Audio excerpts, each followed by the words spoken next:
series. This has been created and developed by our VP of Standards and Research, Marty Duchette. So greatly appreciate his work down that line. And what we've done is we've designated 9 champions in the classic areas that we go through at our in-person conferences. So that's where that series comes from. We've also taken our training, where we call our professional education program, PEP training, and we've got that virtual. That started in November, and there's 4 more series on the PEP training that's going on, and there's 4 more of the championship series that's going to be going on. The next champion series are actually going to be the next 4 actually going to be doubles. They're going to cover 2 topics each.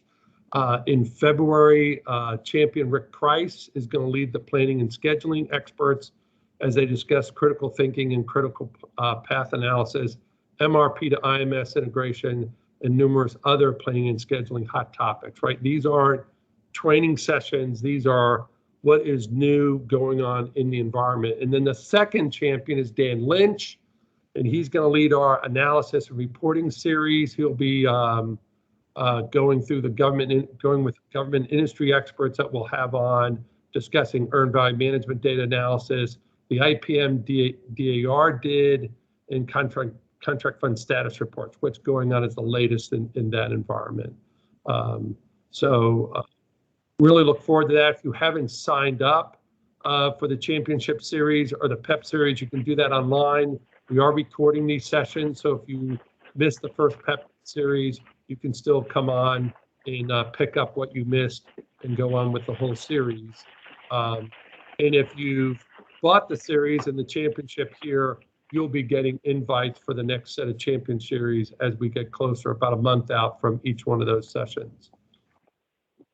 So now I'd like to kind of, and then the other thing is just to say that each of these series is being sponsored by folks. So we're very pleased that Humphreys and Associates is sponsoring this session. They're a longtime sponsor of the College of Performance Management. We really appreciate their support in helping us bring this kind of programming to everybody.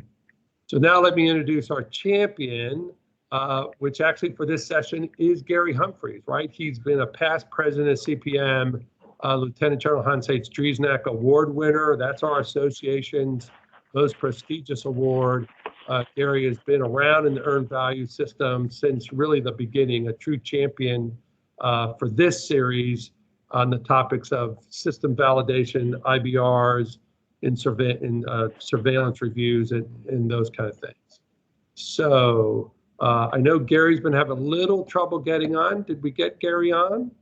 Hi, this is Marty. Hey, he just called me, spoke to me on the phone. He is not able to connect as had been expected, but he is attempting to get in via telephone.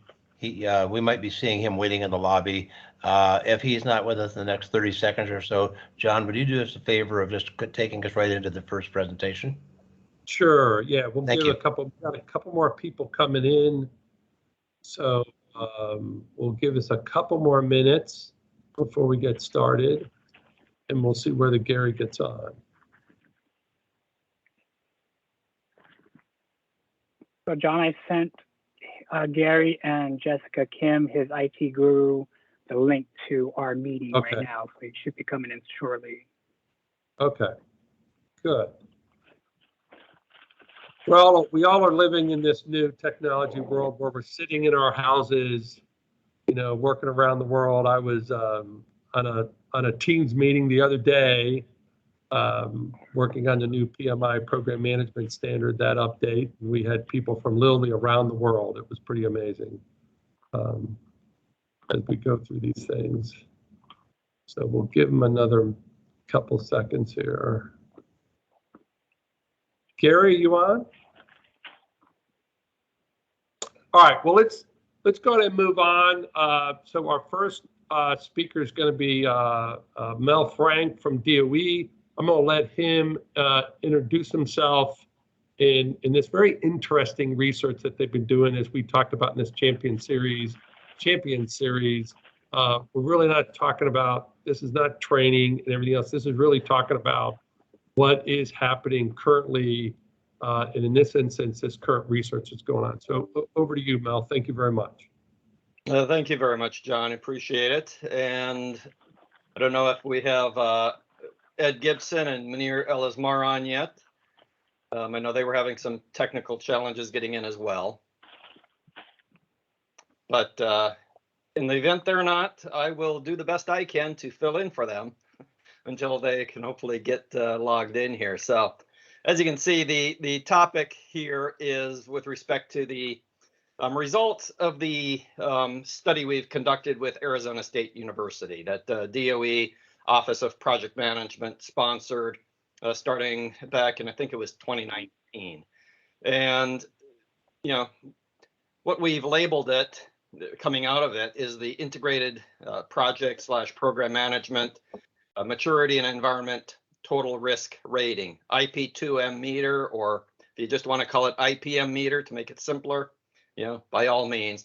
But we tagged on to that at the very end using EVMS because, you know, and I'll talk a little bit more about this. While we started sort of with EVMS as the, you know, base, we quickly realized that this really encompassed more than, you know, just EVMS, if you want to think of it as EVMS. This really gets into integrating, you know, project management across the board, and really looking at more than just, you know, a compliance aspect, but really maturity and environment, and to identify the risks in the implementation and the gaps in your integrated project or program management system. So that's kind of why the name of this has you know, moved to IPM meter using EVMS. But you know, when we sponsored this study, we really wanted to bring together leaders and subject matter experts from within government and industry, and not just make this, you know, a DOE unique thing, because EVMS is more than just, you know, something that DOE uses. It's used across agencies and industry. And, you know, I've attended many meetings, and it seems like there's, you know, not always consistency of understanding and interpretation of the expectations. And so, you know, is there a way we could work towards that through this process? So we included representatives from DOE, NNSA, you know, but also DCMA, the National Reconnaissance Office, NASA.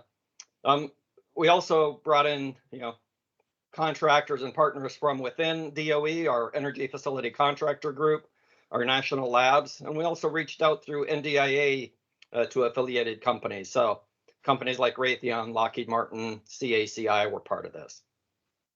We've routinely briefed this at various events, NDIA events. I think I've briefed this at prior CPM events, at DOE events. So really, you know, trying to keep this front and center in people's mind as to what we're doing and the progress we're making. And then today we're going to, you know, kind of, we're reaching the end of it, and we have some great results that we're going to share. You know, along the way, we also had representatives from GAO observe and participate in some of our data gathering workshops. I know the OMB rep was at the presentation I did last week with the NDIA. So, you know, really trying to reach out to a lot of folks. You know, a big part of this was to reorient EVMS, as I said, within a IPM, integrated project or program management approach, and really try to put things in simpler terms for PMs. And if we can just go to the next slide, I'm kind of getting into the vision here of what we were, you know, trying to do. But really get, you know, others in the management and acquisition program involved, and to better understand and embrace, you know, utilization of earned value. Democratize EVMS, so to say. And rather than have it be a tool only for the learned, you know, learned folks, the Himalayan monks, as I've heard it referred to, so that we can really get a culture, you know, of customers, COs, PMs, FPDs. FPDs are federal project directors on the DOE side, to be at the forefront and driving force of integrated project management.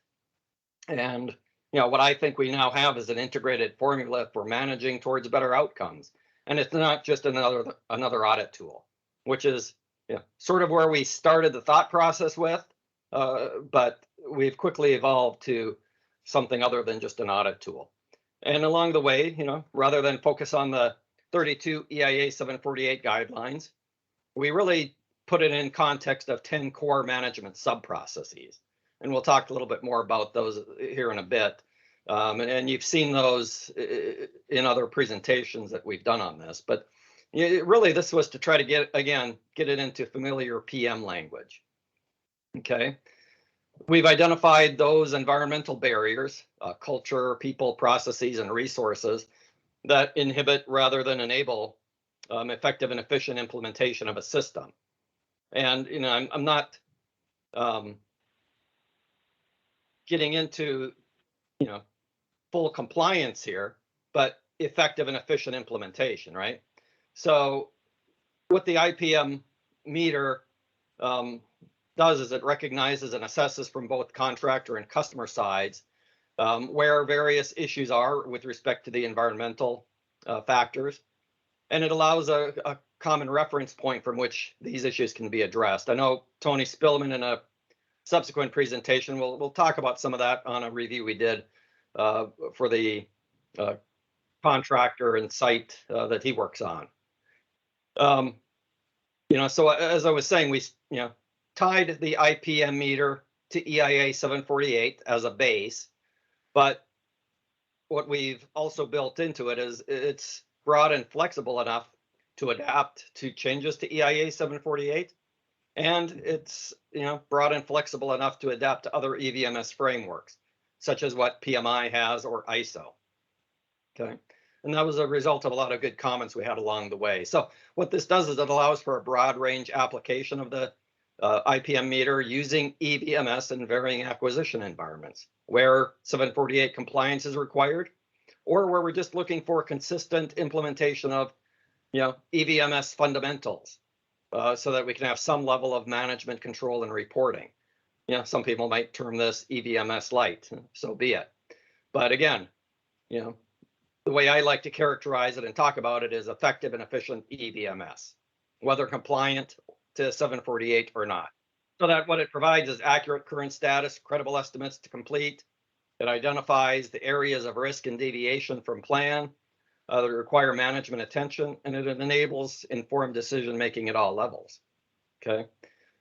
The other part of this, why we brought everybody together is try to enable reciprocity in accord with OMB expectations, so that acceptance of a contractor EVMS between agencies with the same contractor, same EVMS can potentially be accomplished, albeit there may need to be some level of implementation review using IPM meter to ensure that the same system really is in place and being used as intended. But really, this bottom bullet here, better governance, the plan, do, check, act, rinse, repeat. I think that's the bread and butter of what this tool allows. It enables better and consistent governance by all parties.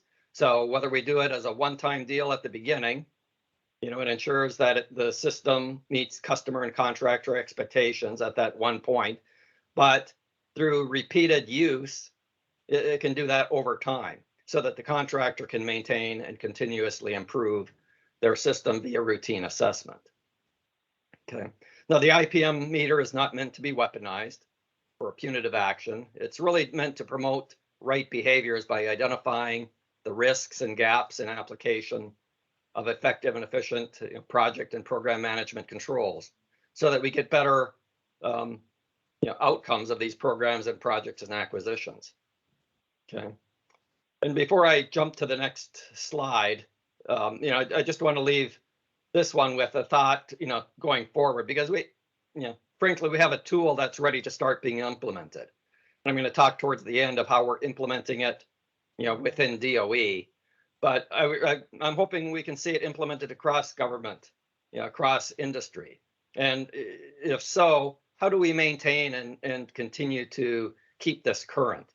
And, I really would like to find a way to set up some type of governance board on it, so that, DOE in conjunction with other agencies, industry partners, maybe OMB, maybe some associations, I don't know if CPM would want to be part of that, but somehow we can reach some consensus and avoid splintering, misunderstanding, over or under implementation, and really ensure that this large community is consistently, communicating and collaborating. So that's sort of another goal out of this. Next slide, please. So again, just quickly reiterate the aims and objectives: unbiased scientific research. That's why we brought in ASU and not just conducted this ourselves. Again, inclusive of 748 requirements, but recognize other standards, accommodate across many agencies and missions, accommodate commercial ventures, industry, really provide insights into implementation risks and opportunities. And if you're interested in obtaining, a working version of this, the current working version, I have a link shown here, and I think these slides will be made available. So you can certainly, when you get them, go to that link. It's on our energy.gov website, and you can download a current working version. And let's see. I keep getting messages that the new link doesn't work for Ed and or for George. Yeah, Ed Gibson and Munir says they have to get CPM dashboard. So hopefully, we're working on it, trying to get everybody. Yeah, because I'm getting to the point where I'm going to have to cover their material. That's okay. Next slide, please. So, typical large and complex projects and programs that this is applicable to. It's not just, energy or not just construction, but, accommodate pretty much anything you want to apply earned value to. Next slide, please. And this just shows you the research team members that participated in the development from across government and industry. Okay, so you'll see some familiar names and some not so familiar names. It's been a great team. Certainly, we didn't come into this all singing Kumbaya from the outset. There was some hard conversations that we had along the way. There were disagreements, but through discussion, trying to understand one another, giving in on some things, holding fast on things where we couldn't, we finally did, I think, reach a point where we have overall consensus with what we're putting forward. And so, I appreciate everybody that's been on this team. Munir and Ed have really done a great job of leading and corralling us, but the other agency partners and industry partners really all brought a lot to the table. And some of them, changed organizations or positions during the course of this. We had some people drop out and some new people come in. So it's been dynamic, relatively stable, but dynamic. And overall, I think it accomplished its mission. So I'm excited to, see it continue. To come to a conclusion, but start implementing and then, continue to make improvements at some future point. Whether we, can use many of the same members and bring in new members. Okay. So next slide, please. And I'm going to assume that Munir is not yet on. I'm only on the audio. I'm on the audio mail. The link still doesn't work for us. Okay. So we're on the study timeline slide, Munir, if you want to talk to it. And I don't know, do you have a copy of the slides in front of you? Yes, I do. Yes, I do. All right, I can try to do that with the audio until somebody helps get us in here.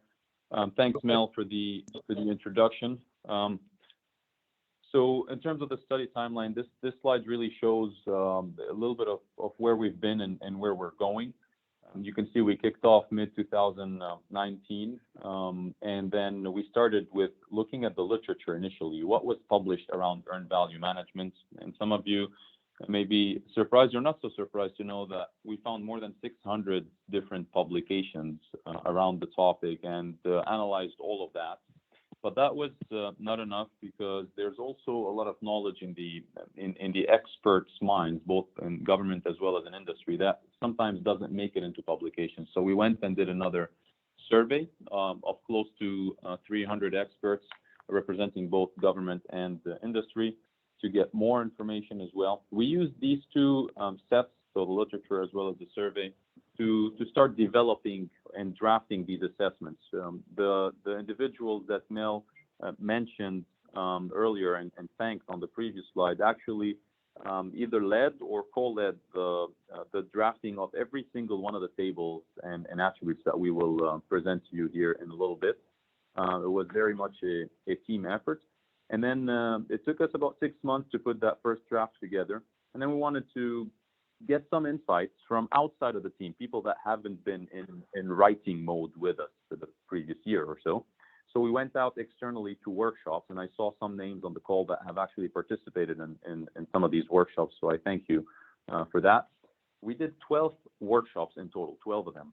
For the first 4 focused on environment, form, and maturity, and the last 4 focused on testing it versus performance. We'll talk about the results of that here in a little bit.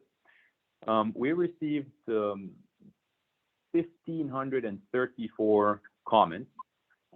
That's quite the number there. Usually we receive, dozens, sometimes hundreds of comments. Thousands is new to us.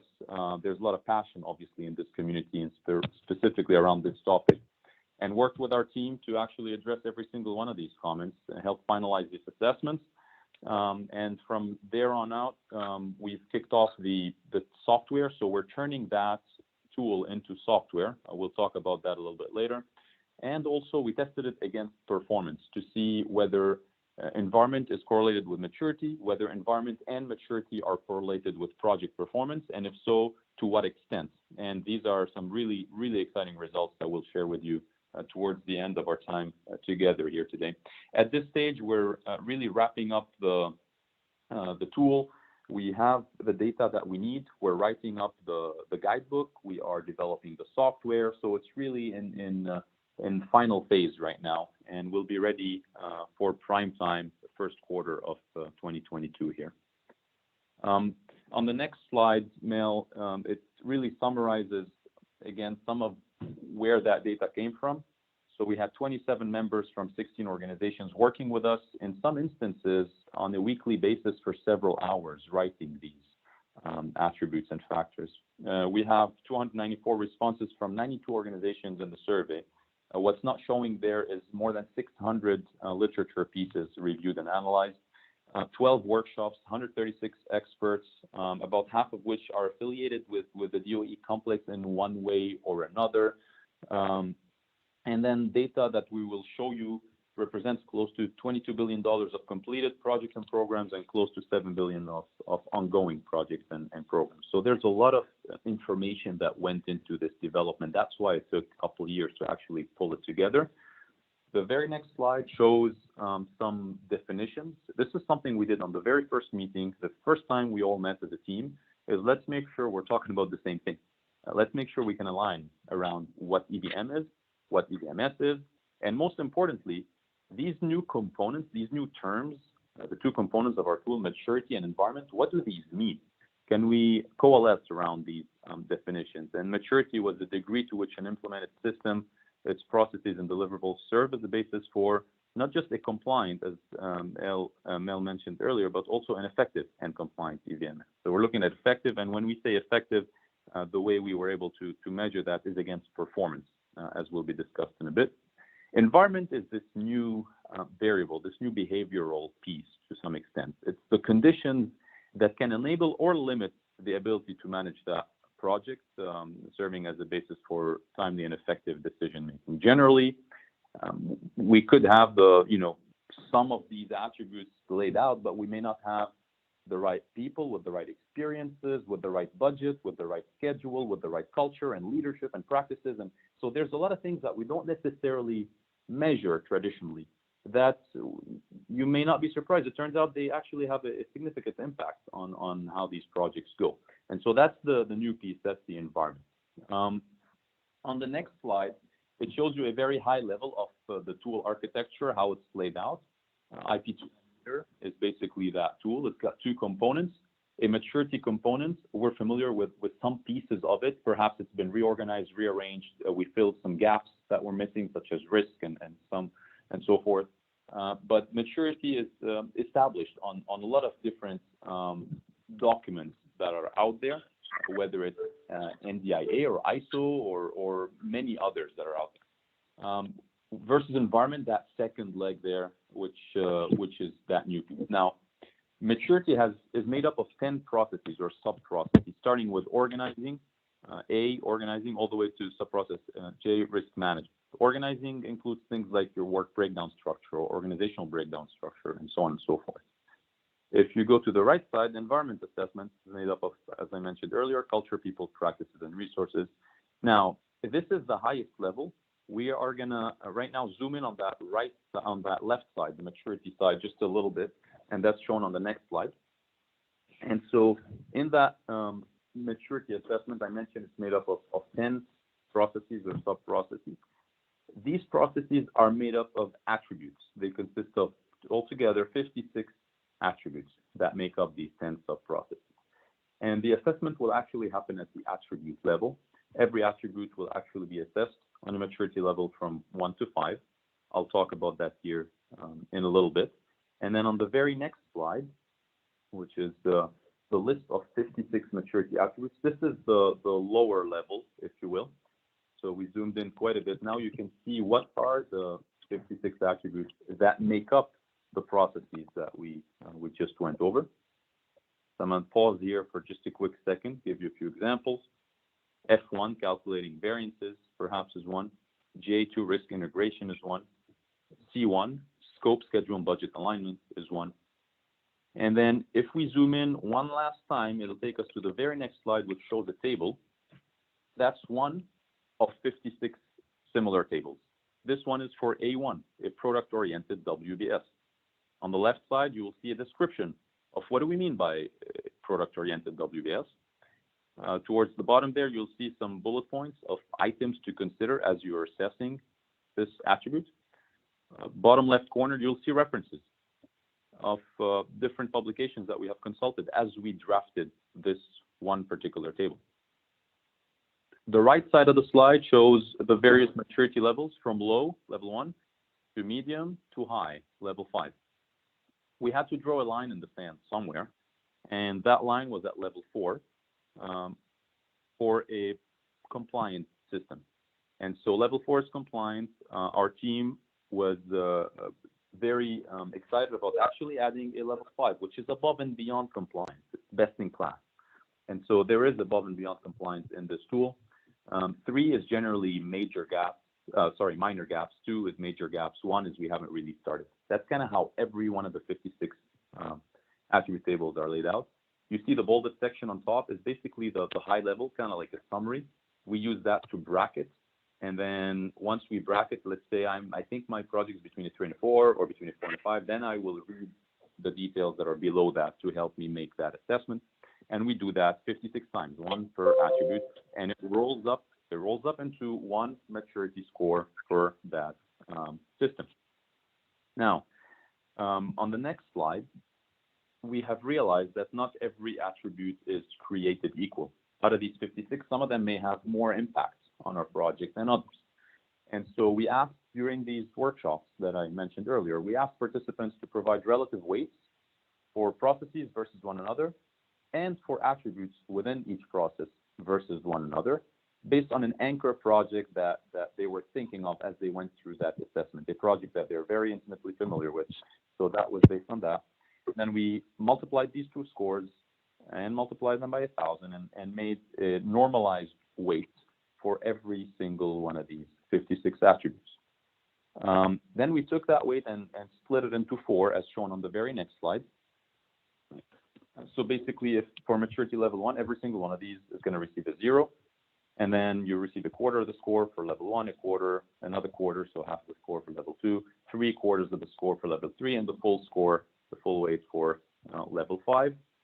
Next slide shows an example of what that actually looks like.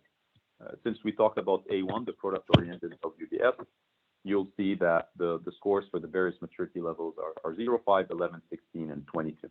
There's some rounding. We didn't want to put 21.8. It's not that precise. And so we rounded up or down depending on whether it's at the 0.5 or lower.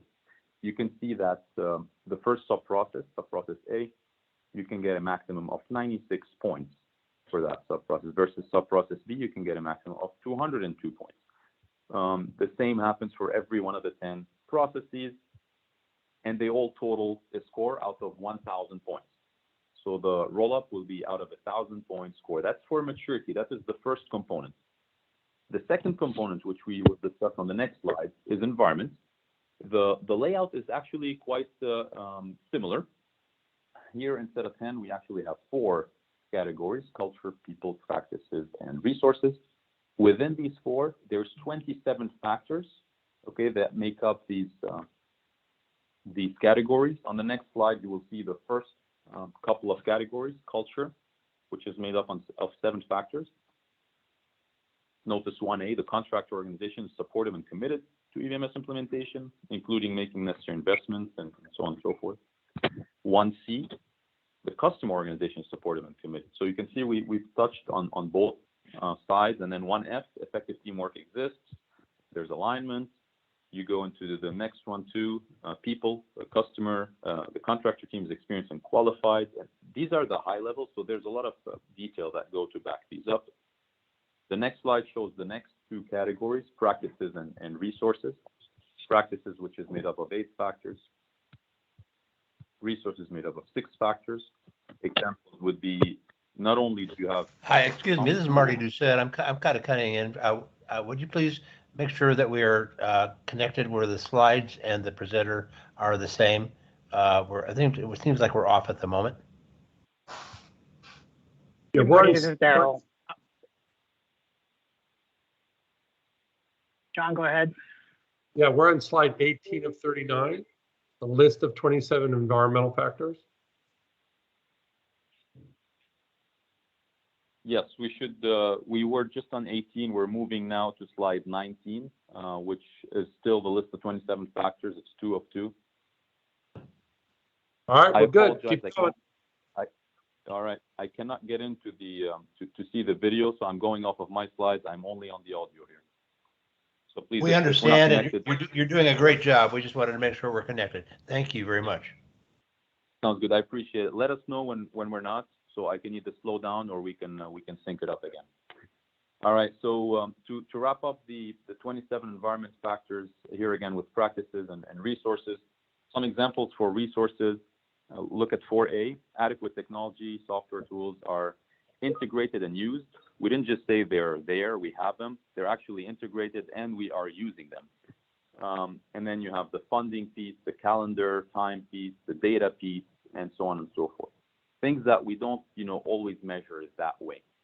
Now, if we go to the next slide, slide 20 there, this is one example of an environment factor, 1A. Contractor organization is supportive and committed to EVMS implementation.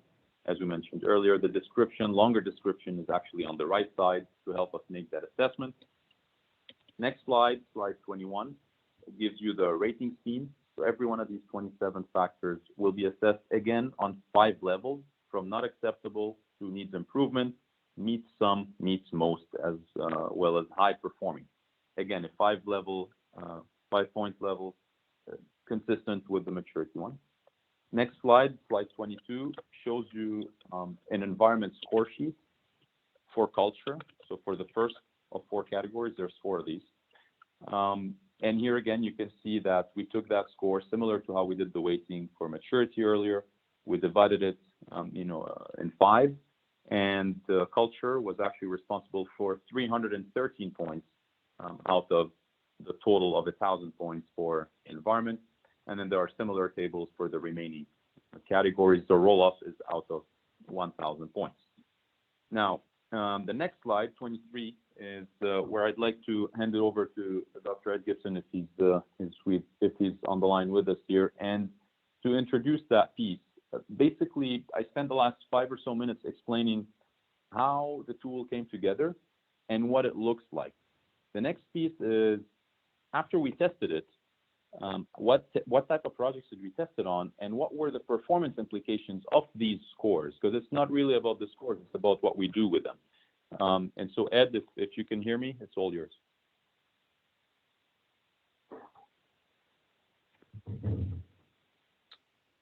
I'm not sure he was able to join in. The last message I saw, he said he was not. The call link wasn't working. All right. Yeah, I just was able to, hello, this is Ed Gibson. I just got in on Okay, the great. call link. I haven't been in until just now. Okay, we're on slide 23, ready for you, and just tell them to advance slides when you're ready. Okay, let me pull the slides up real quick. So I would assume, let's see. Yeah, just let me get organized here.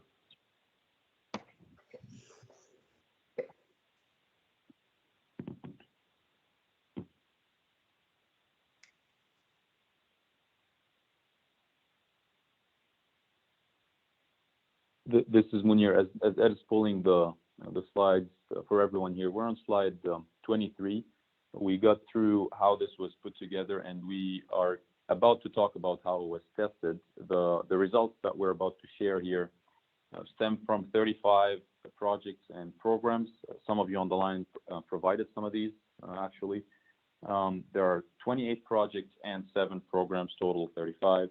The total installed cost of these is close to 22 billion, exactly 21.8 billion, and they're located all over the United States, literally in all corners of the country. Ed, whenever you're ready, please cut me off and jump in. We also did a little bit of an analysis to show not just geographically how these projects are distributed, but also what type of projects they are. That is shown on the next slide, which is 24. Slide 24. It shows that there are all large, complex projects and programs. A good number of which, about a third of which, are construction projects. So 12 out of the 35. 9 defense projects, environmental, software, airspace, and science projects. So that kind of makes up the distribution of these projects. And then each one of these, we had a maturity as well as an environment score based on the tool that we just went through together. You can see the mean and median scores are between 600 and 700. Ed, are you on slide 24? 24, yeah, on slide 24. All right. Everybody hear me okay? Yes.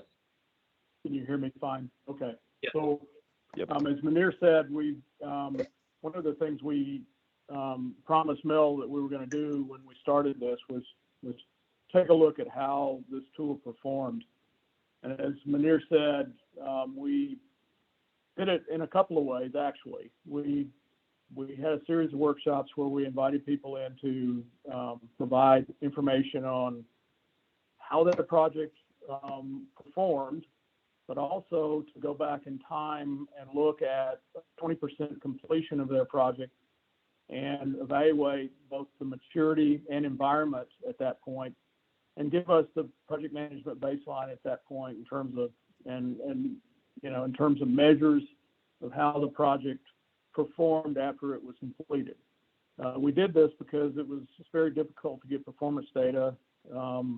If you do a longitudinal study, many of these projects and programs took a number of years, and we wanted to make sure that we had some data in a pretty short period of time. And I'll talk a little bit about it as we go, but we also tested the tool out on projects that were currently ongoing as well. So I'll get to that in just a moment.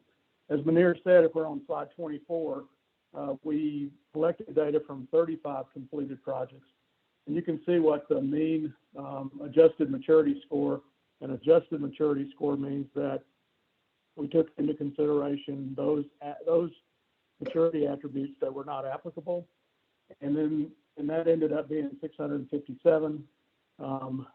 We were a little bit surprised that exactly the same mean number for environment score was 657 as well. Next slide, please. Slide 25. One of the things that we did initially for these 35 projects really was to determine, based on input from our workshops, where the different projects were in terms of maturity and environment. And you can see that each one of these points on this graph indicates a maturity and environment pair for that particular project. So you'll see maturity across the x-axis, environment across the y-axis from 0 to 1,000 points. And so if you look at this, for instance, it's pretty easy to see project 18 had a maturity score of 420 points and an environment score of 410 points. And that's based on those weights that we developed in the development of the tool itself. So one nice thing that we saw immediately is that we could actually differentiate projects in terms of their maturity and environment and plot them in a graph such as this for this sample. And again, this is a sample of 35 completed projects. Next slide, please, 26.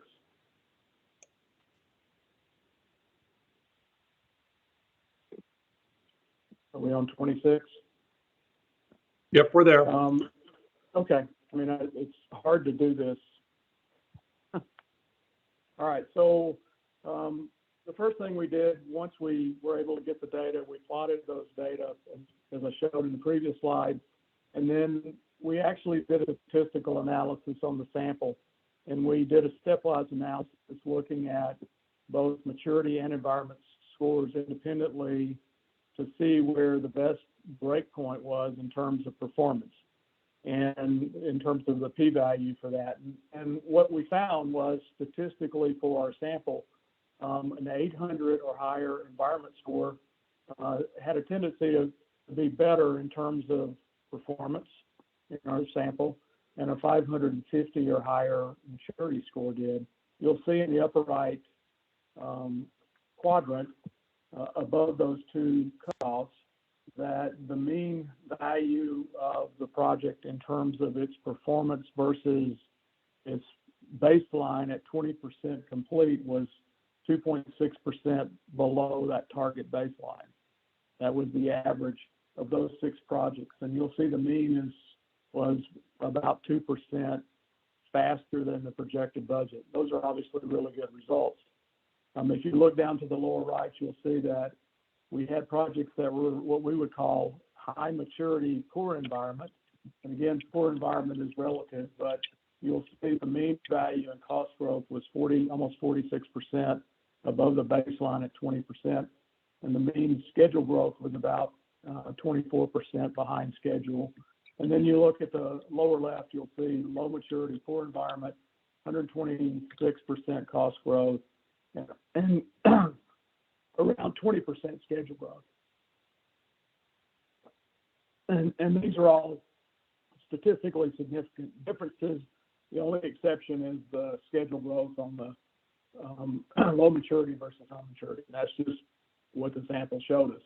But we got a pretty good feel that, at least for this sample, the tool worked pretty effectively. Next slide, please, 27. Now, practically, we knew that we needed to have probably a better set of guidance that we could give to people who were using this tool. We worked with Mel, and we did a number of evaluations of this sample. And what we decided on, statistically, the best range or bands of performance were, as you see here on this slide. So what we said is, if you're in a green zone from a management perspective, then that's an 800 or higher score. A yellow zone would be a 700, and then the orange zone is 500, and then everything else is in the red zone. We did this because we felt like a heat diagram was a good way to show this, and it gives you an idea of generally kind of where you might be if you fall in those zones. And I'm not really sure what the discussion was earlier, but the real value of this tool is not necessarily the data that we're showing you here. It's the ability to measure where you are at a point in time, and then being able to actually address those issues that are potentially maturity attributes that are not well defined, or the environmental issues that are impacting how the team is able to function in using maturity or using the EVMS and the integrated system. Next slide. So slide 28 kind of shows you where those 4 bands are. Again, this is based on 33 projects. So the green band obviously is a nice place to be if you perform that way. And again, remember what we're doing is we're looking at what the PMB was at 20% completion of the project versus how we ended up at the end of the project. So we're comparing actual performance to what our target performances were at 20%. You'll see the yellow zone is not too bad, and especially if you had contingency set aside in your projects. And from that perspective, you'll see the orange zone gets worse, and then the red zone gets even worse. And so we did this, and these are statistically significant, as I said. These bands are. Obviously, the schedule growth not as significant between orange and red on here. Next slide, please.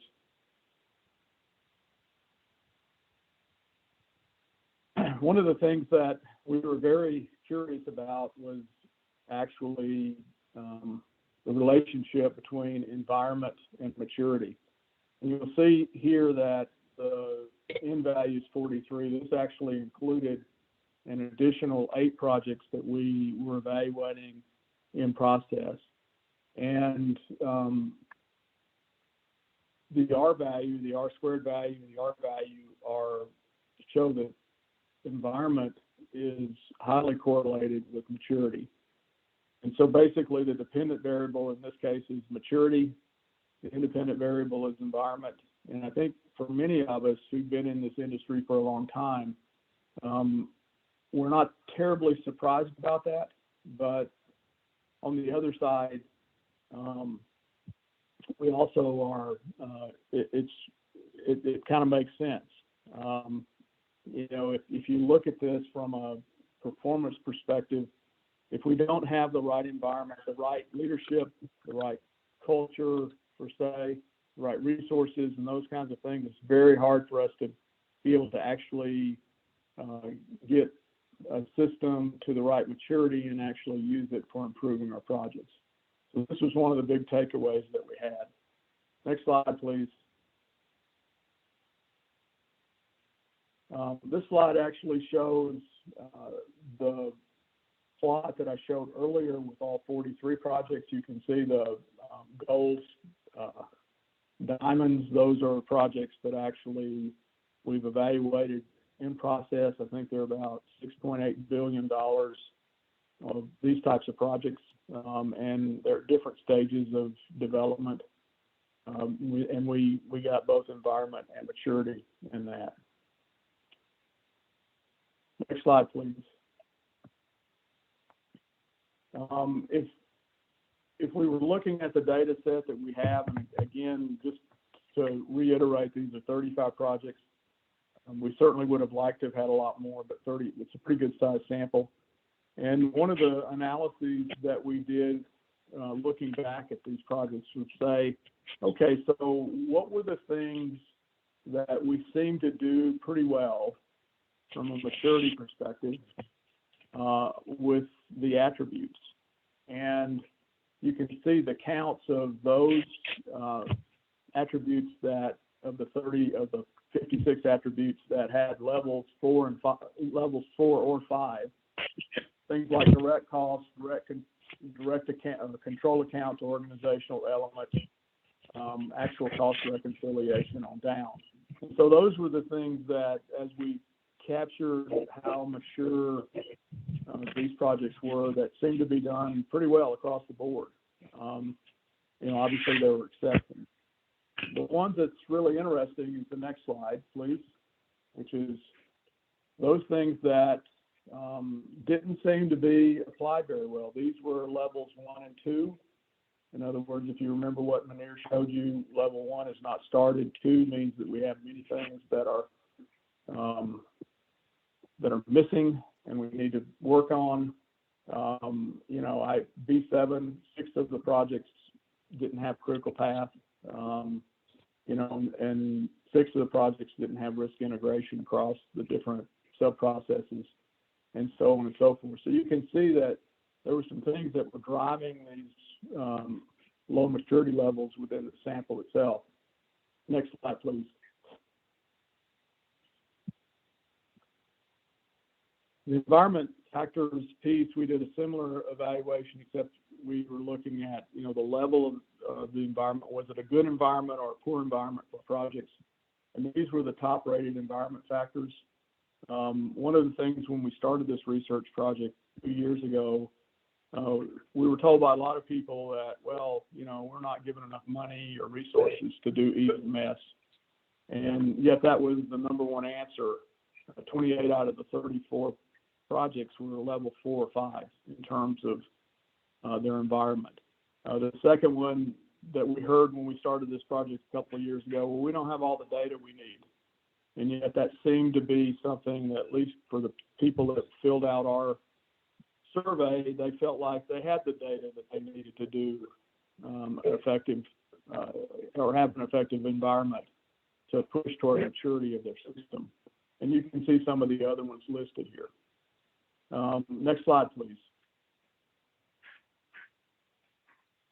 This one was really pretty interesting. We took a look at the ones that were poorly rated. In other words, they were rated either a 1 or a 2.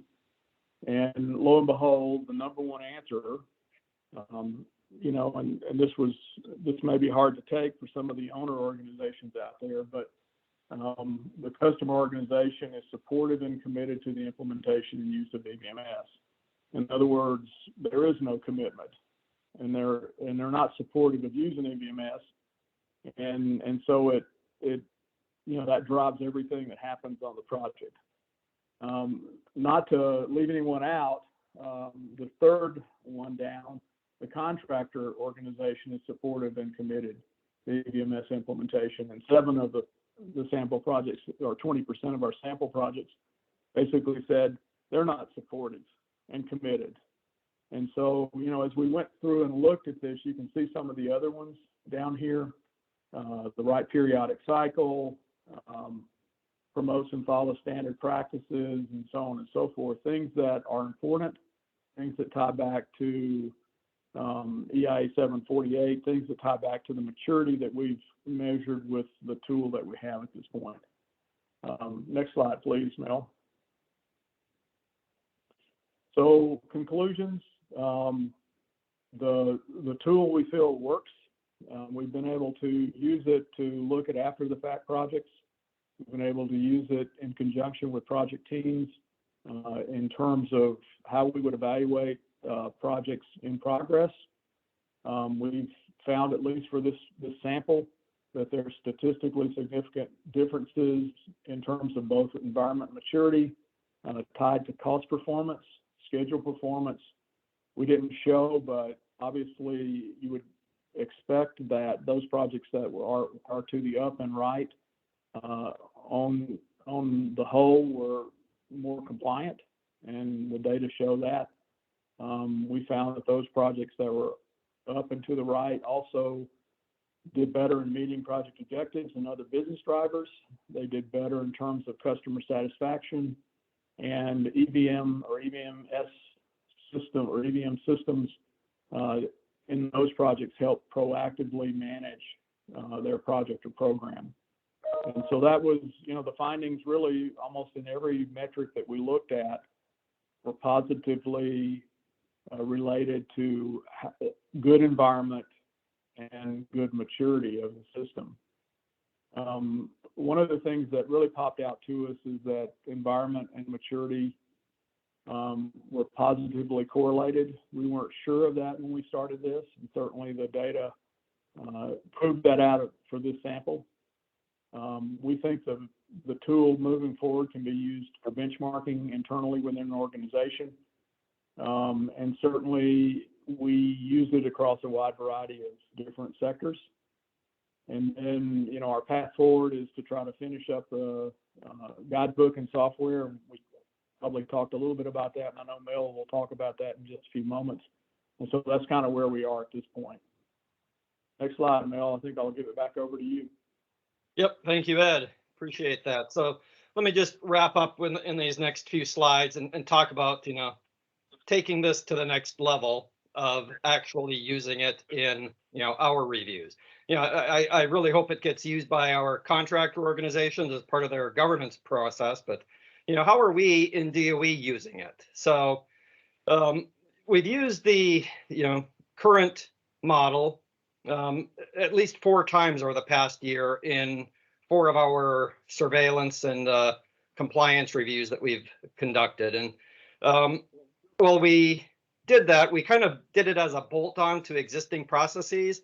And I've learned from that that's probably not the best way to approach it. And so I've really had several discussions with my team that we need to rethink the whole EVMS implementation and review process and not use it as just a bolt-on. And so, I really stepped back at that point and said, okay, so what's, if we begin with the end in mind, what are we after? We're after effective and efficient integrated management control systems in place as soon as possible and being used, right?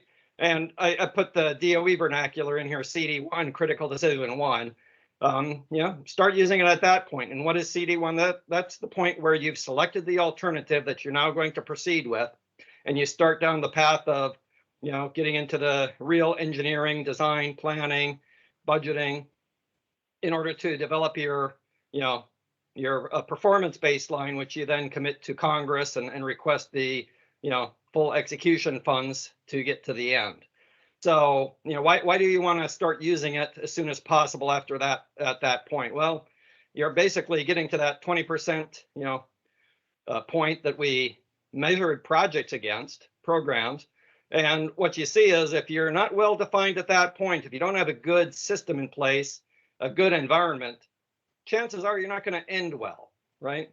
So if you want to foster positive project outcomes, start with something that's working early on. And, like the project definition rating index, which is used in the construction industry, developed by CII, Construction Industry Institute, in which Ed and Munir were participants in and helped to develop that. That's a front-end planning tool. I tell everybody, in my presentations, EVMS is a front-end planning tool because you use it. You use those compliant processes of planning, scheduling, budgeting, etc.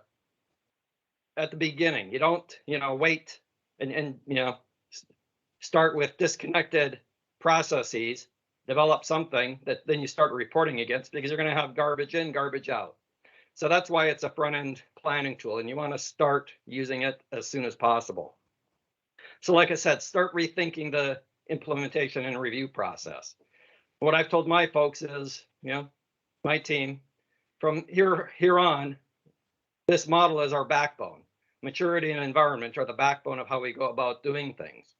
And rather than, us getting data, sitting in our, back rooms, calculating all sorts of metrics, and then going and, and digging in with the contractor, let's kind of start up front being more collaborative and having more of an iterative approach to assessing the system jointly with them. So get into some joint discovery.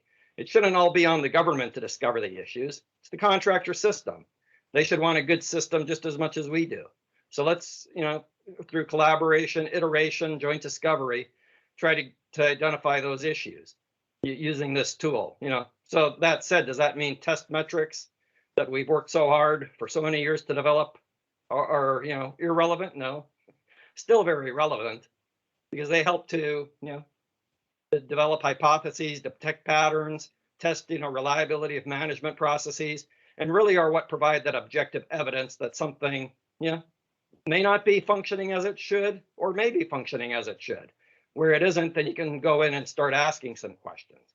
But it really does tie to many of the attributes and will help inform the attribute discussions and grading or scoring of the attributes. So, do I think there's a smarter way to look at metrics? Yeah, I've challenged my team on that front as well, to actually, take a look at the metrics and figure out maybe there's some that we can say, here's the primary metrics we need to use.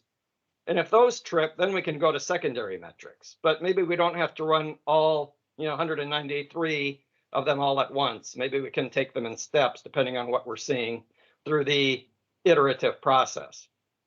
Okay, this also allows corrective actions to be ongoing so that you don't have to wait till the end of a review to get your list of cars.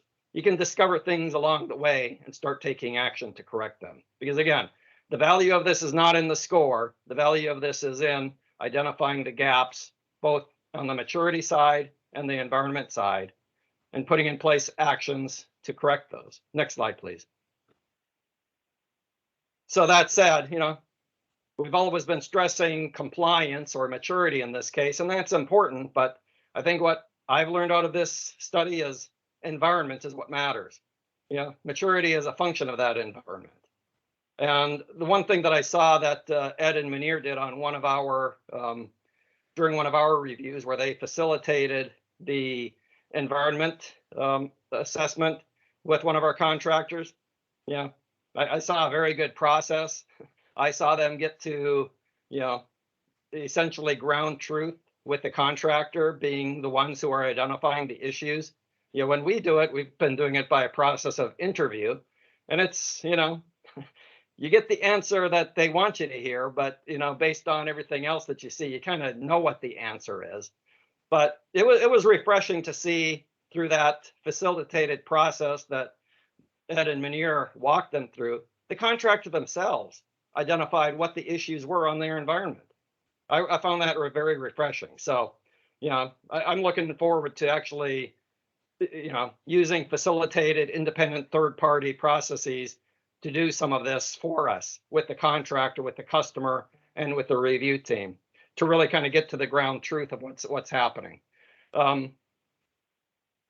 With respect to environment, I think there's going to be a lot more of, okay, show me. I don't just want to hear you say, certain things. I want to look at, I want you to demonstrate to me or show what your leadership values are. What are your commitments and your priorities? Let us sit in on some weekly and monthly management meetings. Demonstrate to us that you really are using that system, you understand the data, and you're using that to make decisions. Let's look more in depth at training and your self-governance program. And notice it's not self-surveillance. That's a piece of it. But really self-governance gets to, what the company itself is doing as a whole, from the top leaders on down to maintain that system. So there's a lot, let's look at teamwork and alignment, business practices, resources. So a lot more show me, not just tell me. Next slide, please. And this just gives a quick kind of overview of sort of trying to get this more into a box. A collaborative process starts up front with identifying, the requirements for the review. Is it an initial review? Is it a surveillance? What is it? And then really get into developing a charter. If we're going to be collaborative, that doesn't mean that the government, gives up their responsibilities, but it defines proper roles and responsibilities across those participating in the process. So the government has its responsibilities, both the customer organization at the site and the review team, right? My organization has its roles and responsibilities. The contractor has its roles and responsibilities. What that does is then enables each of us to hold the others accountable to those roles and responsibilities. When we get into executing the review, like I said, a collaborative and iterative process. So, start out with some initial assessment and gap analysis. That may be looking at a subset of the factors and attributes, sort of the more important ones that we think, might really tell a story of the main contributors. And then you kind of get into, follow-on assessments, pre-final, where then you really do get into looking at everything that's involved. But if we do it in a, collaborative and iterative process, I think there's a chance we can shorten that time frame to get to the point where issues have been identified and corrected, and we can then, basically hand over the piece of paper that says, here's your certification slip, go forward and do good, maintain your system, right? So that's the post-review, maintain your system through self-governance. And what would happen there is, over the course of, each year they would, or over the course of a 2-year period, let's say, maybe it's 3 years, maybe it's, 1 year, but let's say 2 years, they have to look at everything within the environment and maturity. But on a, each year, maybe there's just a subset of that they look at, the high risk items. And those high risk items would be jointly defined with us based on past issues, current issues, issues that we see, systemically across the complex. But it wouldn't be all 56. It would be some subset, maybe 20, 25, 30 of those. Same with the environment. But that then allows, continual maintenance of that system and improvement. Okay. So that kind of gives a quick overview of where I am taking this, the results of this study and bringing it into our, operating environment now. And with that, I know that the next presentation, I think Tony's going to talk a little bit about how it felt to undergo one of these reviews using this tool. So with that, we're done for this part, and we'll hold for questions and answers at the end, is my understanding. John, back to you. You're on mute, John. I am on mute. Thank you very much. All right. So, God, that was really interesting. And as Mel noted, we are going to kind of have a panel discussion at the end. We're going to have this discussion by Tony Spielman, and then we're going to have a discussion after that from John Fleming. So let's go ahead and take just a short break. Let's just say 5 minutes.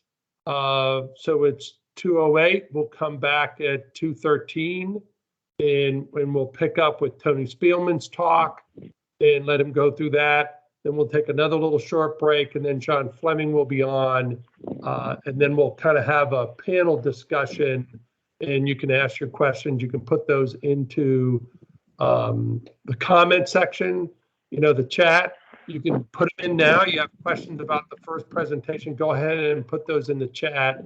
And then Marty Duchette, our VP of Standards and Research, is going to kind of be asking the questions, kind of putting the questions together that everybody's asking, then asking the panel. So that's how we'll run this. So we'll take a little break, come back in a couple minutes, and we'll see you then.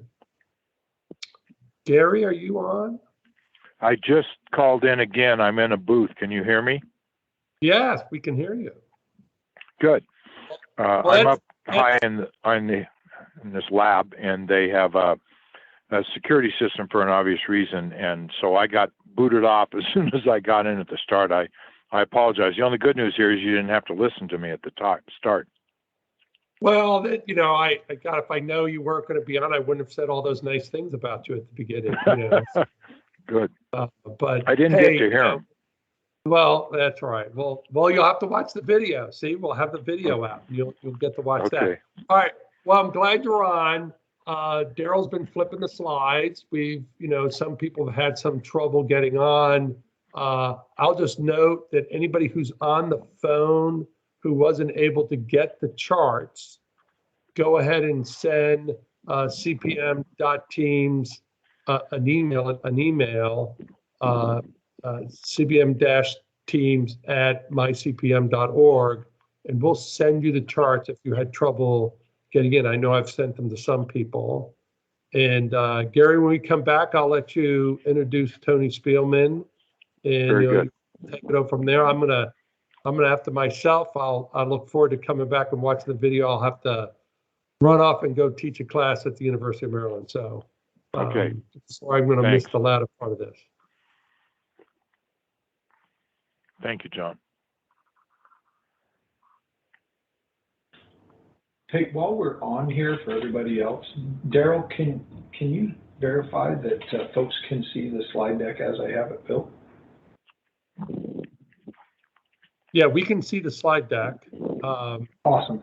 Thank you, John. Can somebody who's in as a guest, one of the registrants, can you guys see the slide deck okay?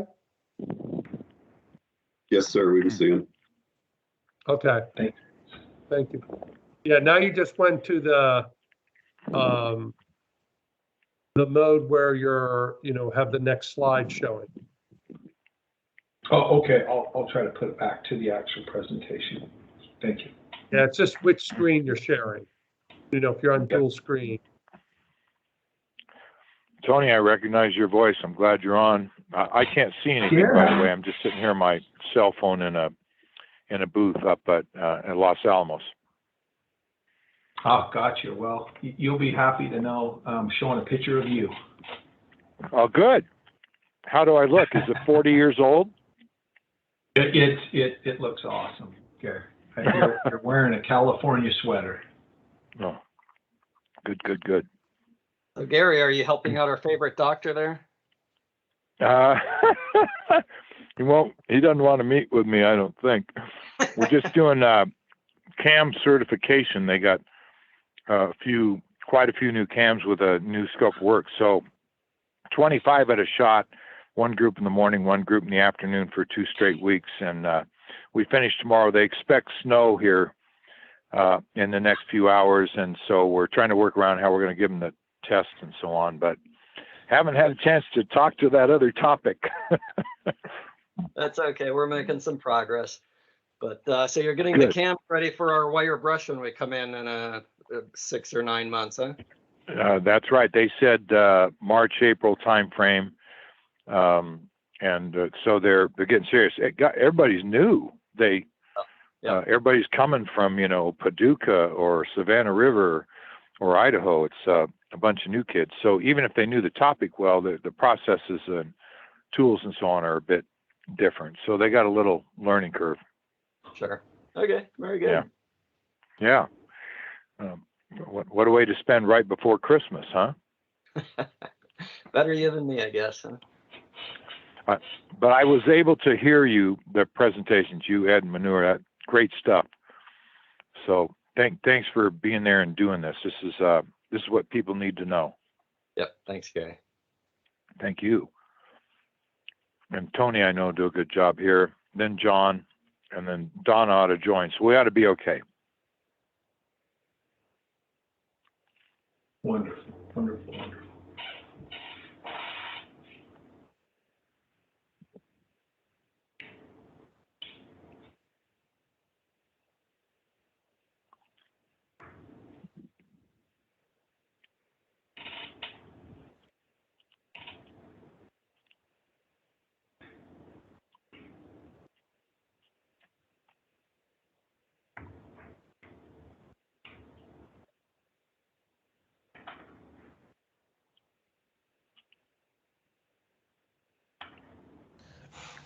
Gary, this is Marty. Anytime you want to start, I think we're good to go.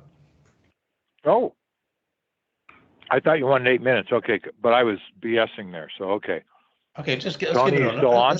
Let's just give it one more minute, okay? Okay. Let's do that. Yeah. But you're still there, Tony? Yep, I added an SVT for both you and Mel, so my successor push. I'll try to make. You played right into it. That's good.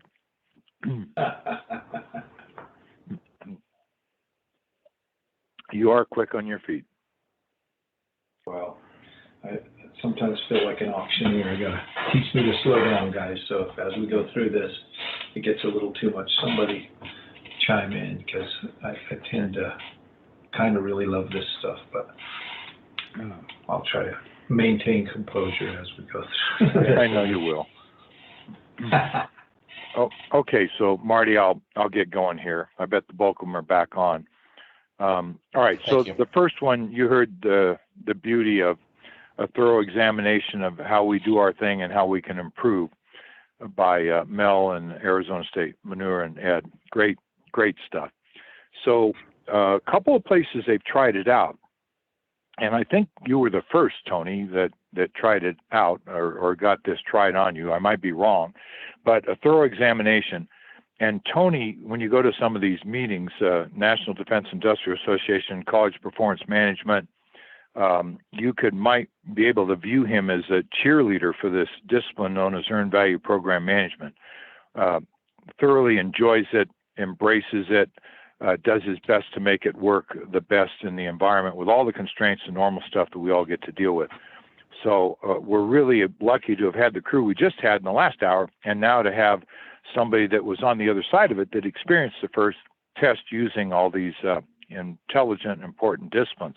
So Tony, thanks for putting together the pitch. Thanks for participating, and I'll shut up while you do your thing. Awesome. Thank you so much. And can everybody hear me okay? I want to make sure that I'm not muffled or too far away. I can. Wonderful. Okay. So You're thank loud you, and Gary. clear. Thank you. Awesome. Thank you. Thanks to Ed, Manir, and Mel and the whole team. Again, you'll kind of see up here, I'm Washington River Protection Solutions. And if you saw kind of the industry and contributions to the ASU study as we matured there, we did have 3 members of our team on there. We take this serious. We really wanted to collaborate as best we could with the Department of Energy. What you see here on this first screen, I just think it bears some importance. This was on or about the time the EV review team came on to review a capital line item project here at the Hanford site in Richland, Washington. And what you can see here is it was everything's an acronym, right? We're EVMS experts, so that doesn't make us lazy, it makes us smart. We use acronym terms, but this was for a capital line item project called TISCR. And what this picture signifies is the turning over the keys to the tank side cesium removal system. Capital line item project, about $165 million, had a 3-year execution plan, performance measurement baseline. We actually completed the job early. It was scheduled to complete July of this year. It's done now. This is our operations manager. We've turned the facility over, the capital line item project facility over to her. This is our president project manager. This is the federal project director. And then these are senior field office representatives. And so my takeaway bullet on everything I'm saying is that it's always a reality that earned value never hinders or slows work. So this job, all in parallel to the EVMS review, which is extremely valuable, and we'll go through that, never slowed down the work. In fact, the project finished ahead of schedule and under budget. So it just goes to say that earned value is a huge complement to the execution of scope, schedule, and budget, but it's never a hindrance.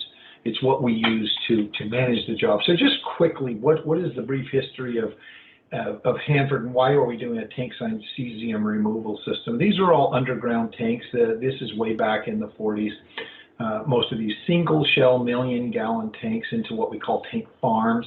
And so the evolution was we produced plutonium. There's massive amounts of liquid waste tied to that.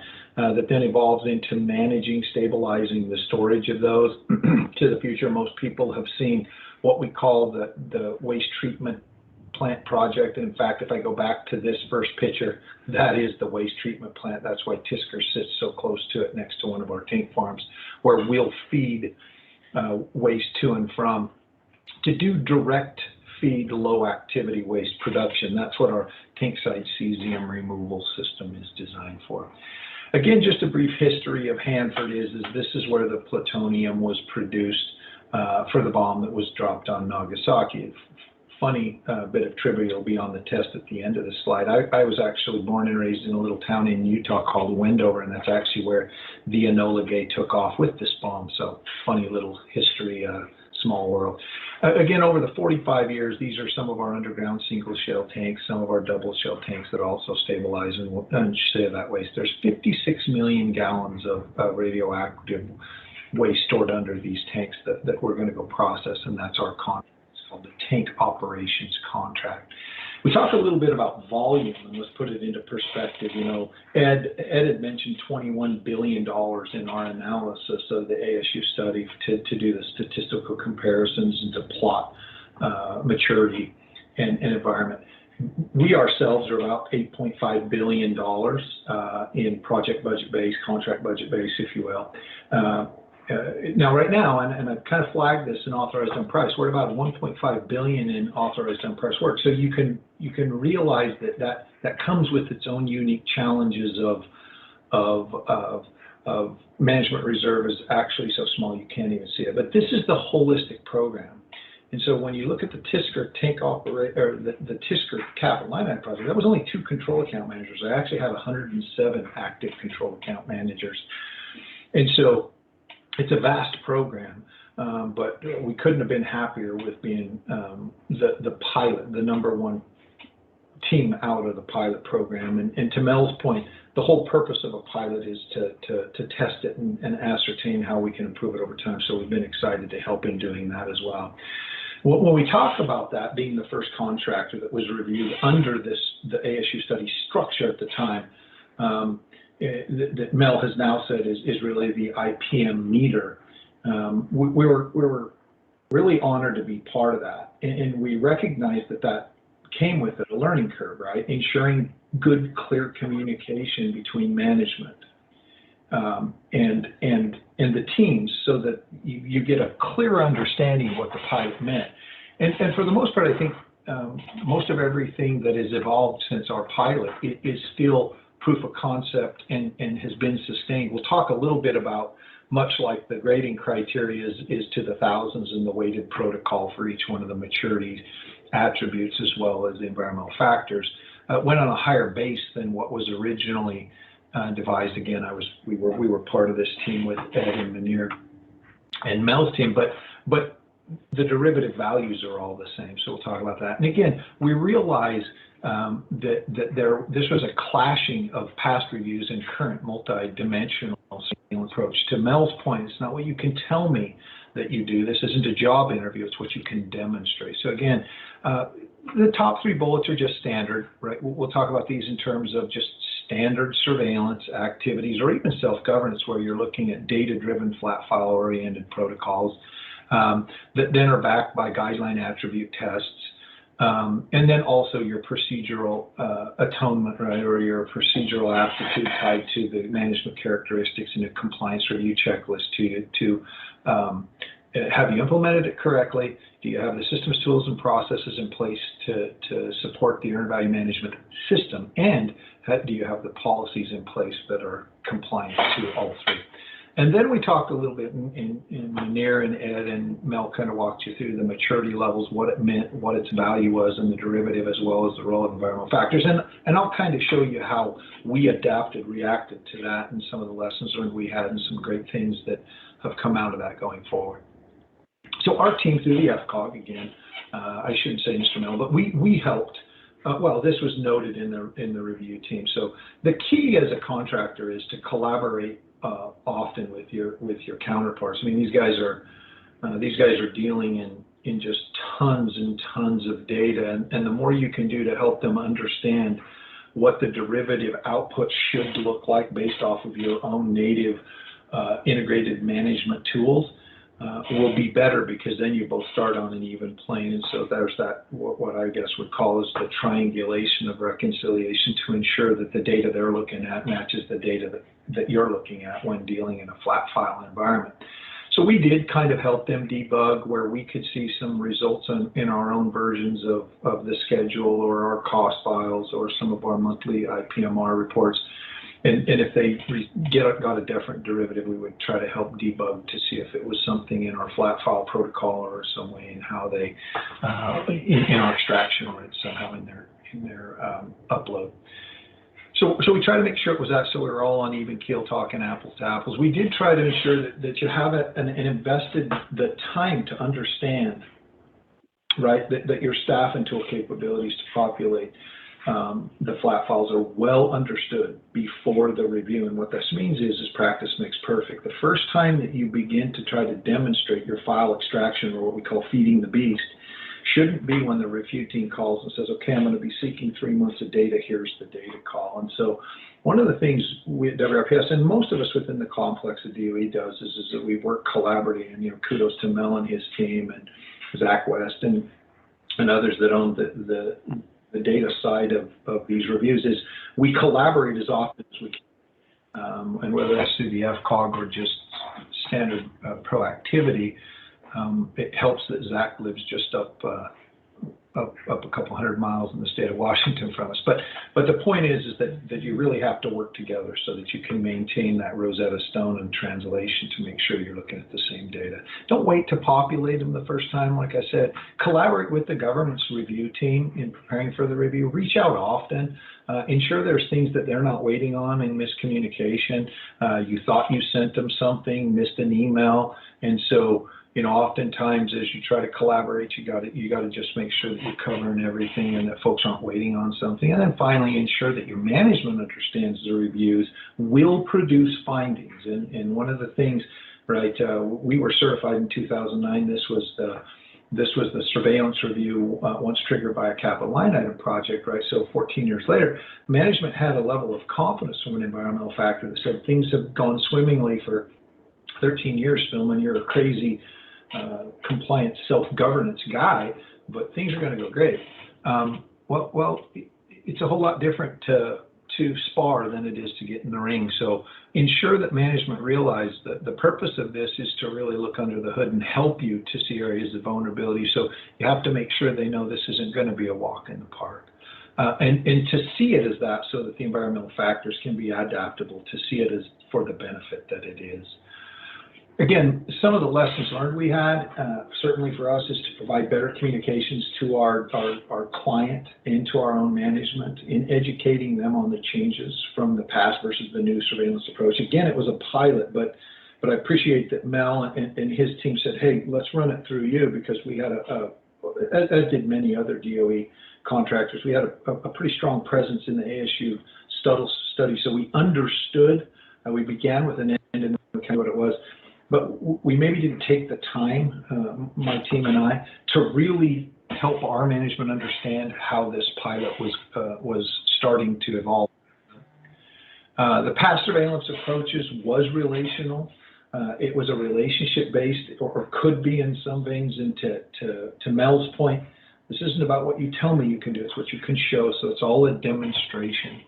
And so we try to make sure and understand management's clear. Again, environmental factors were new. I challenged myself on this, because environmental factors, as you look at the 4 primary areas that Munir walked you through, they're not new to the safety culture of most of us. Most of our environmental factors focus around safety, security, and quality assurance.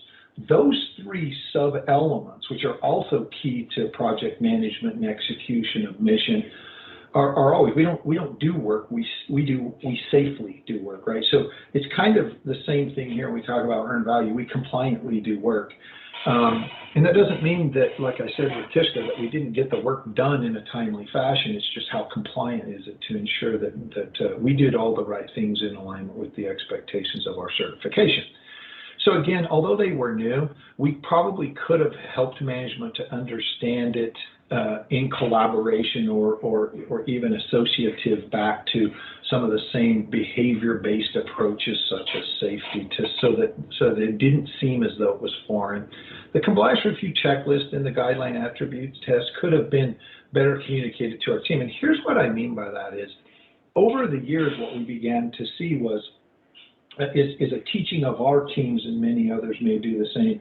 As a contractor, I don't ask my CAMs or my project control staff or any of the business system folks to reach out and start reading EIA 748 or pull GAO gauges or the NDIA intent guide or the PASIC. What I ask them to do is to trust me and to read my system description and overarching governing procedures.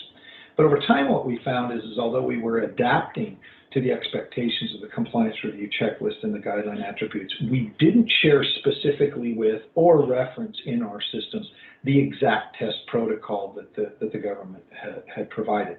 And Mel likes to say, it's always an open book test. I'm not trying to surprise you. And that is a true statement. And certainly we've seen that throughout our complex here within DOE, that PM30 exercises great collaboration and offers an open door policy to any questions or concerns. I think what my team and I could have done, and again, the caution is taking a 200 test attribute, guideline test format, and appending it to your system description and making it 500 pages. One may not want to do that, but I think I could have done a little more to teach them exactly what the source standard operating procedures looked like, rather than just my interpretation of them in my system description, to speak Hanford or to speak WRPS language. And then customer collaboration, you should always maintain that throughout all phases of the surveillance review, not just the review itself, right? but collaborate, and we found this, right? Not everybody has the answers, so seek best practice, right? Munir and Ed talked about that being a maturity grading number 5, best in class, the things you would do beyond.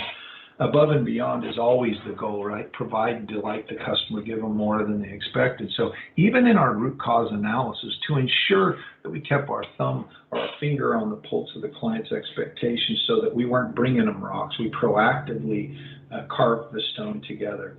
And then the corrective action management plan closure criteria. We're going to walk them through because just at WRPS with the number of findings we had, it's over 4,000 data artifacts thus far, and we're not all the way done providing our corrective action management plan deliverables. So you can imagine how immense the data call is when you then have to demonstrate 3 months of effective implementation improvement. So it really goes to show if you want to be understood, then seek to understand first. So we really want to make sure and work with our teams so that, much like we did in the flat file data protocol, to ensure they see how the data artifacts and the maturity earned value system has begun to map towards a higher maturity level based on the outputs. Again, work closely with DOE when you have the external independent review. This is a term we use here, external on a capital line item project. It's similar to an IBR.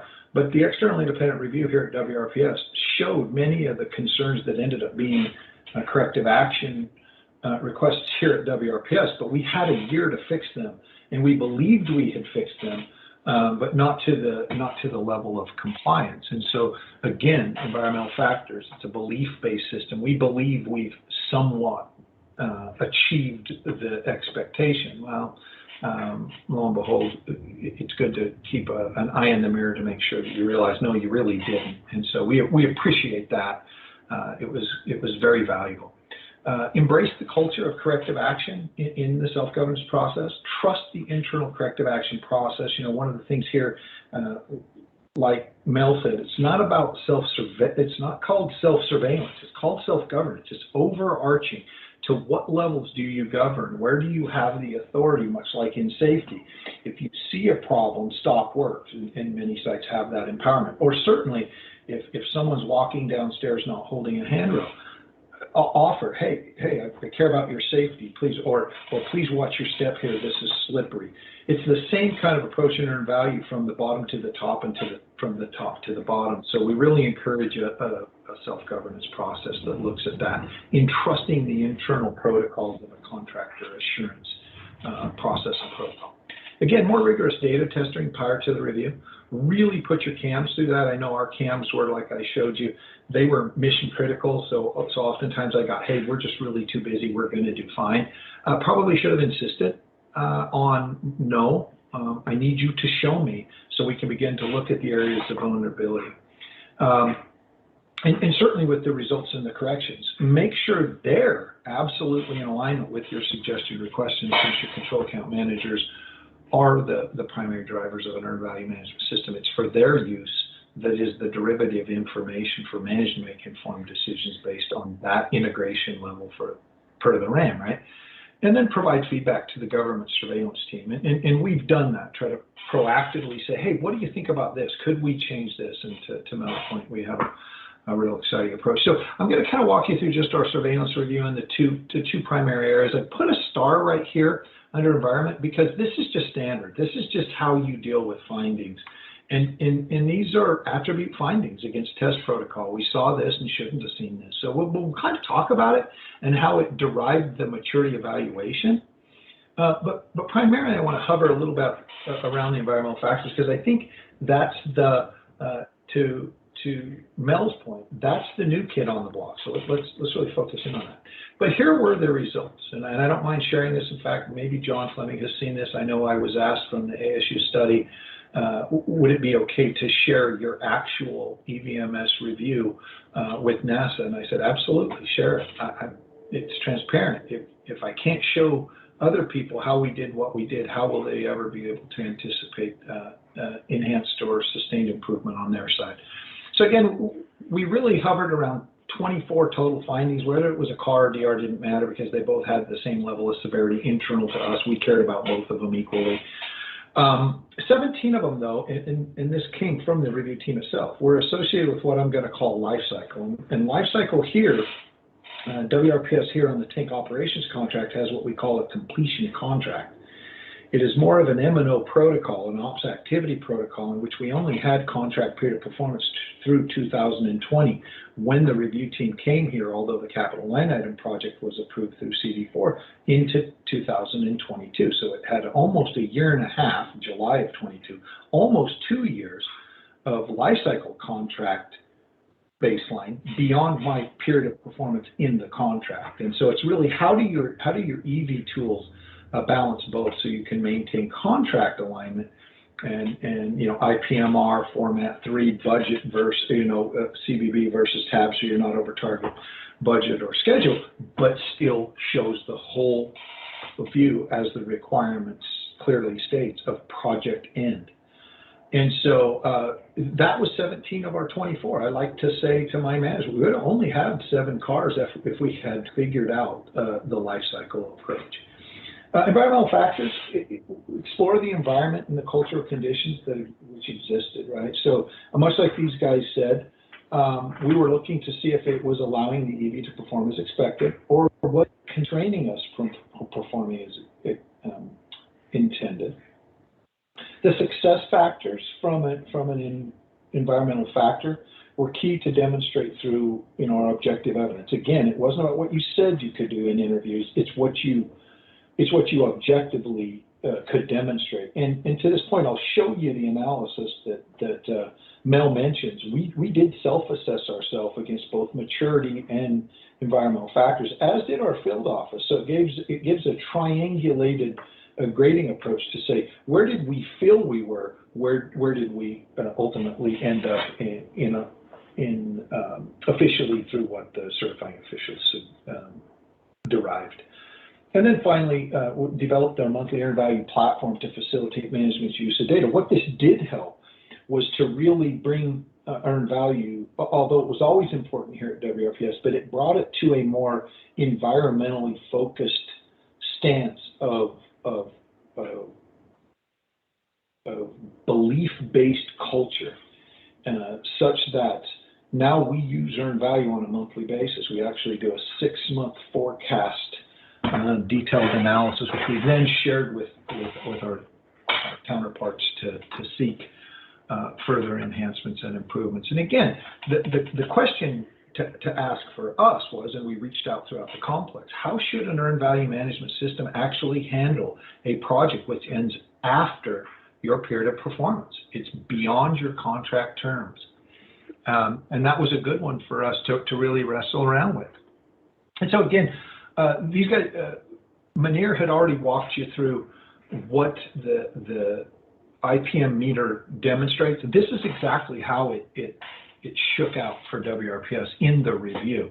So when you looked at it again, the 10 areas, what you'll find, and he mentioned what we were looking for was an average score of around 3. So we did get a 3. So we were about there, but we did have areas that fell far below. And here's how many cars we got of the 24 cars and DRs we got. Here's how they hovered around the process area. And like I said, I could link you back to the individual cars, which the root cause analysis defined in agreement with our certifying official were driven solely by the misalignment due to life cycle versus contract. So the challenges we had there through our contracting officer and some of the things we had. When we talk about environmental factors, though, again, I'm recapping the 27 factors at the time and how we scored against those. Now, although our scoring may look okay in some of the areas of the 3.5, we really wanted to hover around the genesis. And in my opinion, the reason why the categorization of the environmental factors is number one, culture, because each one of these are almost like a WBS hierarchy. This is the parent. Culture drives people, practices, and resources, at least as Tony Spillman derives that. But what we did is we looked at over 600 comments that were provided by the review team and others in determining this evaluation. So it wasn't as subjective as some might think. Wow, environmental factors, you just aren't good at behavior or culture. Well, hold on. And so what happened is that this was framed in reference relative to, well, how many of the total 27 were flagged? 12. There were 12 areas of concern, and those flags were 5 in culture, 3 in people, and 4 in practices. What it was determined that we had all the right resources. So here's how that shook out at the time, and this is what was provided as part of our review at the time, right? So you're seeing pilot number 1 data artifacts, and so it has already evolved, and I'm excited for how it's evolved, even in what Mel and Ed and Munir shared with you earlier. But this is how it evolved back at then. Here were the flagged ones, and so we kind of focused on each one of the flagged ones to ascertain how do we do some level of root cause analysis. So each one of these are addressed in the root cause analysis of each car. How did the environmental factors factor into the drivers to each one of the camps? And Mel kind of mentioned it. My team and I are doing some behavioral economics reviews of, dichotomous reasoning, organizational deviance of norms or standardization of deviances or confirmation bias. So we're looking at all these things that would have driven why a CAM may want to slip schedule and crest schedule at the end and show, an almost untenable and certainly unexecutable base forecast schedule with merge bias at the end. So critical. What would force somebody to assume that they had to maintain an end date and not let the schedule push in the forecast schedule so that we could react to reality? And again, the way it was scored when we looked at it, and this was a primary dial, which was, I think, extremely valuable, because in the end of everything we did, much like an earned value management system when doing an IPMR, in the end, the summarization of all of your earned value is to effectively manage work. But to me, and what I teach all the folks here at WRPS or anyone else I teach, it's all about one number, and it's the MEAC most likely. It's how much is it going to cost to complete all this work? And so from environmental factors, it's the same kind of a thing. So the genesis is we weren't where we should have been or where we wanted to be, right? Our goal was always to be up in here to the performing stage. And at least now we know where we are so we can affect the dial going forward. Again, if you don't know where you're at, how can you know where you need to be? And so those things that are measured or tracked are improved. And so this gives us that tangible, objective evidence and product to show us. Now, some of the things that we did, right, because it was environmental factor, we said, okay, how do we dissect this cultural people practice issue? So what we did is we took all the comments. Remember, I told you there were over 600 comments, but they weren't just from the EVMS review team of 20 to 25 people, depending upon the ins and outs that Mel and his team brought, Dave Kester brought as the engagement director. It was also, they asked us.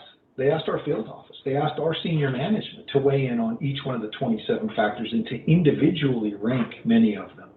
And here was what we saw in key words, though, tied to comments. The word PM and project manager, right?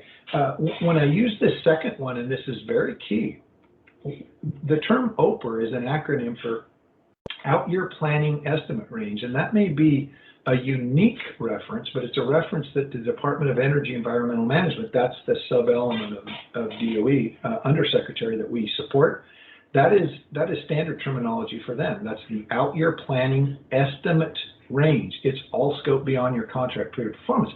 And here at WRPS, we maintain a life cycle schedule for our field office that goes to 2090 and is the single largest environmental liability in the entire federal government. Closing the Hanford site is anywhere from $300 to $600 billion and goes out to right now 2092. So this is a serious deal, and what WRPS probably needed to do was adapt much sooner to the idea of switching our heads from OPER to capital line item life cycle and find a way to successfully do that. And so you can see it was the number 2 predominant narrative that was listed as an environmental factor evaluation comment: data, subject matter exploration. You can kind of see some of the key themes that we focused on to ascertain if you can't evaluate that, how can you get to a root cause? in the end, and I took this even as Manir and Ed were talking about it. I'm going to play an Ed Manir. Don't agree with me yet, but I believe that I was Project 16. It's just the inverse. I believe that was me, so I'm in the yellow. But ultimately, what I'm telling you is this is how the certifying official rated us in terms of x-axis environmental factors, y-axis maturity, which is the same as which is the inverse of what they just showed you, right? So, and that's fine. And they went base 1,000, whereas when my review was, it was base 100. So same thing. It's just a factoring of scoring. But it was interesting that from both a maturity standpoint, WRPS felt our level of maturity holistically was much higher than it turned out to be graded as. And even my government counterparts felt that it was quite a bit more mature than the government felt, yet they felt it was less mature than I did. So part of my self-governance is to circle back around with my field office and said, how did you self-grade it worse than I did? Were there things you saw that I could have proactively worked with on you to improve long before the team got? So from a self-governance standpoint, it's to not only look at surveillance, but to reach out constantly with your field office and say, candidly share with me what you think you see, as well as from an environmental standpoint. Here from an environmental standpoint, they felt that our culture towards earned value was much higher than even we did, and again, much less than what the government certification team found. So it gave us quantifiable data in which to say, wow, now we have triangulated information and data by which to begin to make informed decisions, no different than earned value, right? I don't expect the president of my company to go to every active work package or planning package in the PMB to ascertain the health of the earned value system. I roll that up, and I make sure he knows the things that he should know that keep him up at night. But ultimately, we do have people that look all the way down to the activity or the work package and planning package level. So that's really all I've got. That's what I wanted to share with folks, and really just share the excitement of where we're headed in environmental factors. Like I said, we've reached out to other FCOG groups, safety culture specifically. We do a project management newsletter here at WRPS. That is then provided to all of the FCOG complex wide, where we begin to introduce articles within this project management newsletter relative to culture, relative to environmental factors related things, in which we adapt many of the EVMS systems attributes and adapt it to many of the key tools you would find in human performance improvement, HPI, and integrated safety management systems protocol, so that we can adapt to that more mature environment that safety has built over time, as well as security and quality control. So we've really began to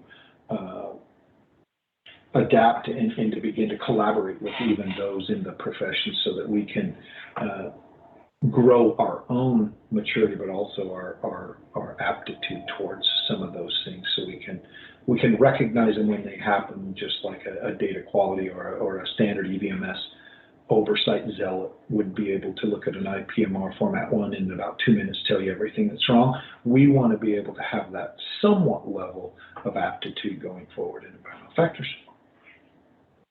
And with that, that's all I've got. I apologize if I talk too loud. But Daryl, I'll give you back the screen if that helps. And again, we could save the questions till the end, but I'll certainly stick around and be here to answer them.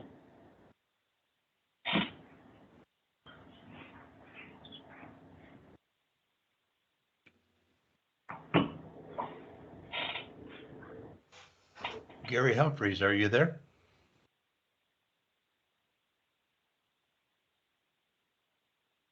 Okay, this is Marty Doucette. I have the impression that Gary might have fallen off again, and Gary, step in anytime where you are able to step in.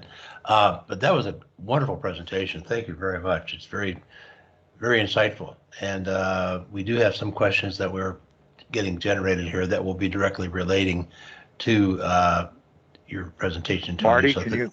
Yeah, go ahead. Please. You can hear me okay now. Yes, sir. Yes. Yes. I keep getting the boot here. Sorry about this. I didn't get to see any of it. I got to listen to everything. You can appreciate why we wanted to have Tony do this as the first kind of test case on the intelligent process. And he is like a cheerleader in the process. And you note how open he was to improving, suggesting, bringing it part of the culture internally. Perfect guy to present. And I know he'll stick around for the questions here in a couple hours. So I'm sorry about getting kicked off here. Maybe they don't like me up here in the hill, and that's their way of telling me, huh? Can you hear me? Yeah, but none of us are going to remark to your last statement there. We'll let you wonder. Okay. Hey, Okay. this really would be a good time. I think if it's okay with everyone, it's 8 minutes till the hour. How about us breaking until the top of the hour then to go on to the next presentation? Very good. Very good. Now I'll introduce John Fleming and we'll go from there. Okay. Okay. Thank you. So it is right now 8 minutes until the hour. We're going to reconvene at the top of the hour. Mm-hmm. Thank you, Marty.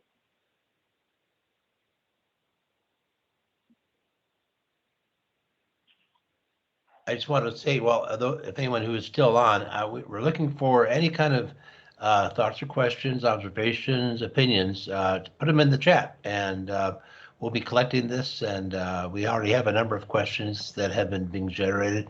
And we're looking forward to hearing what you might want to ask the panel. Thank you. Okay. And Marty, you're keeping track of those just in case I get the boot again. This is a Verizon City, I'm told, and I'm an AT&T guy. So you're going to hang in here, right? I am standing by. Okay. I'm sorry about this. Not a problem at all. Okay. See you in 7.5 minutes.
Okay, Marty, are we close? We'll be starting in about 2 minutes, okay? Okay. Thank you, sir. John, are you on? Fleming? Yes, sir. Ready and willing to go. Good man. Thanks for being on time. Hey, Gary, if you notice my background, the vehicle assembly building at Kennedy, Kristen just sent me a text. She and Brianna are actually inside that building where SLS and Orion are getting, integrated and stacked and that kind of stuff. I think the stacking. Oh, I love it. I love it. Yeah, she just rubbed it in. She said, "What are you all doing?" As only she could do.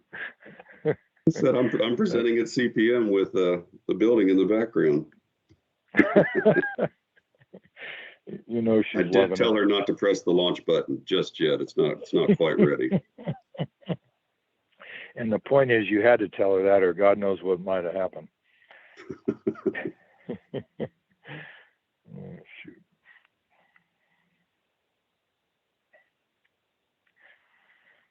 Are you keeping Gerald in line, I assume?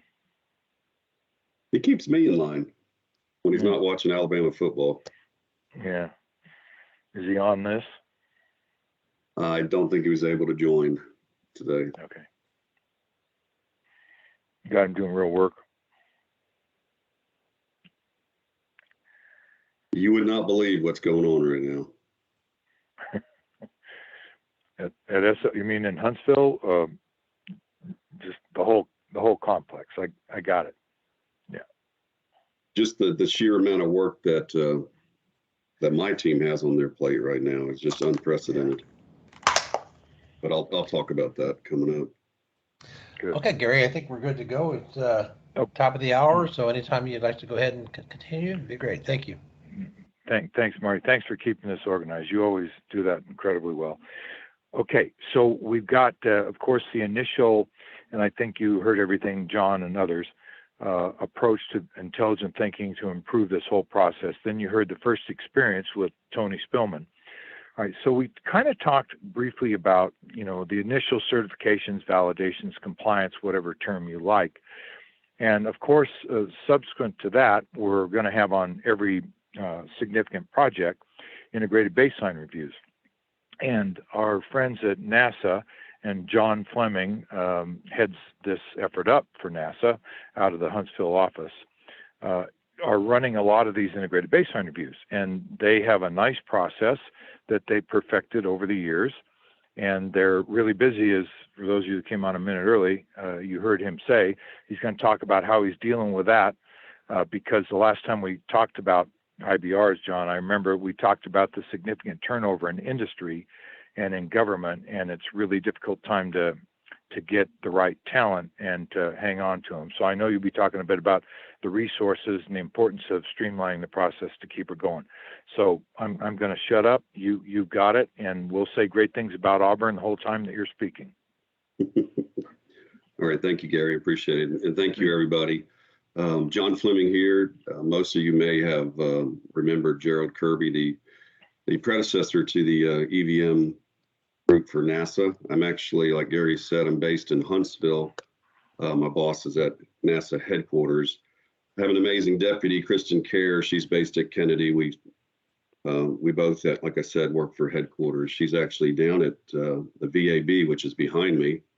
I'm in Huntsville on a very cold day here, but the SLS rocket is being integrated right now. They've got Orion up on top of it and looking for a launch next year, maybe springish. You'll have to follow nasa.gov for the latest launch schedule, but that's going to be a big deal. So as Gary was mentioning, this year we've had our hands full, and it's a combination of being in this pandemic, new projects that are starting up and projects that are requiring replans. But we've done 9 IBRs so far. 2 of them are in planning right now, and those 2 will be conducted in January. And then in 2022, we have 19 IBRs on the schedule. They do seem to be a moving target, so I expect some of those to maybe slip into 23. It just depends. We have 1 compliance review on the books for next year. This year, we've done 3 compliance reviews supporting DCMA so far. We've been really busy. We have a team of about, Kristen and I are the only civil servants. We have a dozen folks on our team, and half of them are part-time. So you can imagine that we're struggling with trying to do all this work. It may not be possible to participate in all of these reviews that are coming up, but we try to do a good job with training and bringing up the project teams to conduct their own IBRs and the planning, et cetera. What I'm going to show you today, it's 30 slides. I'm not going to read them in detail. There's a lot of words on these slides, and it's by definition. This is just a sampling from our IBR training package. So we will touch on those, and I guess you all are going to be putting questions in the chat. We can address those at the end. Having said that, so what I want to cover today, we're going to talk, what the IBR is, what to look for, roles and responsibilities, the typical IBR approach. We're going to focus on a supplier or contractor IBR. At NASA, we have both. We have supplier IBRs and combinations, and we also have strictly in-house, which would be, for example, a NASA center that's actually building an instrument, and the program or the mission director would actually conduct the IBR on them. I'm going to also talk about information requirements, but really CAM discussions is my big focus with you all today, and then some best practices that we've experienced over the years. We've done a lot of IBRs. Okay, so this slide, you all know this is a risk-based review between the government and the supplier. I call it the contractor and the customer. We're trying to look at this baseline plan to see if it is achievable and realistic. We call it the performance measurement baseline.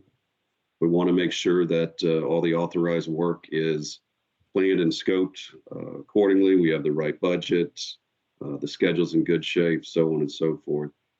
This slide here, IBR basics, what it is. I just said the first bullet, but again, and the second, but we want to make sure that this baseline plan is achievable, and that this IBR effort, this process that we go through, helps reliable planning, helps us understand the performance measurement baseline, how it was derived, and how it's going to be managed.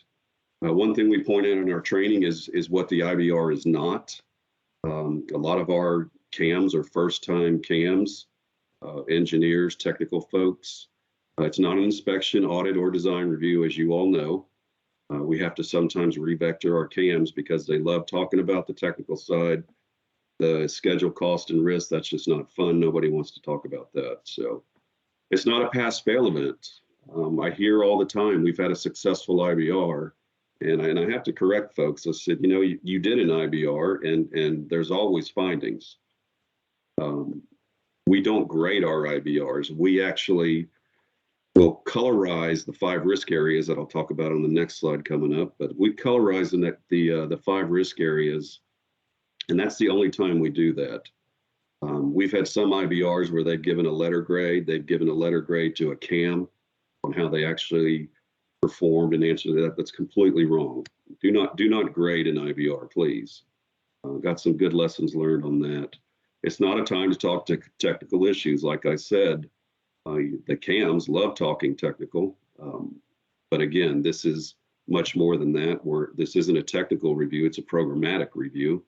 Technical, we want to make sure that the planning's been done, the WBS, the dictionary, the WAD, that the statement of work accounts for all the deliverables. You can trace all that through the WBS structure, the IMS, the control account plans. So that's what we're talking when we say technical in this context. It's not a technical review, and it's not a demonstration of EVMS compliance. That is our surveillance efforts and our compliance reviews. There is still a lot of confusion on the NASA side about what constitutes surveillance, a compliance review, and an IBR. So we have to revector folks that the compliance review and surveillance is looking at the guidelines, the system description. Are you doing what you said you were going to do? And things like that. I want to point out here, it is good to know that we have approximately 15 contracts that are delegated to DCMA. So it's really beneficial to hear from our DCMA counterparts if they've conducted some surveillance on a facility where there's NASA and DoD work, that they've come across some things that we may want to pull the thread on when we do the actual IBR. And vice versa. If we've done an IBR, we will share those findings with DCMA. We at NASA, we also act like a DCMA for the Applied Physics Lab in Maryland, Jet Propulsion Lab in California, and Southwest Research Institute in San Antonio. There was not a DCMA presence at those locations, and we actually conducted the compliance review. So we are doing surveillance with them at this time. It's also not an opportunity to change the contract or redirect things, but I wanted to also point this out. Although the IBR is an event, it could be a week-long event. It is an ongoing process. There is a lot of work that has to happen up front, a lot of homework, data analysis that needs to occur. And then after the IBR is closing out the findings and things like that. So it's an ongoing process. Okay, next slide.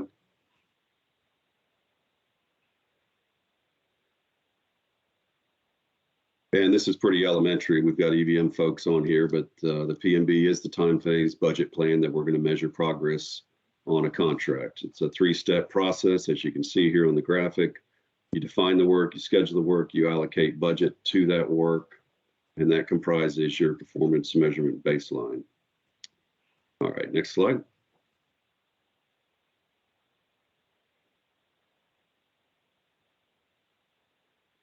All right, here's the 5 areas we want to focus on when we are talking about the IBR. When I mentioned earlier that it is a risk-based review, we want to identify and quantify risks and opportunities that may impact the execution of this project going forward. So the 5 areas are technical costs, schedule, resources, and management processes. So when we talk technical, we're thinking of the statement of work and doing the trace through the WBS dictionary, work authorization documents. Costs. Do we have adequate budget? Are the BOEs good? Have they been properly analyzed, and are they thorough? Resources. It's not just people, it could be facilities. We want to make sure that we have the right labor, the right skill mix. Are they ready to go? Is the project staffed up? Are facilities ready when needed? Do we have test chambers that are available to be scheduled? Times projects are prioritized, and a larger project could bump a smaller project out of their schedule. So we need to make sure our resources are identified. I skipped over schedule there. Schedule is pretty straightforward. Do we have a good IMS? Does it have schedule integrity? What I mean by that is, it passed health checks? Is it using good industry sound scheduling best practices?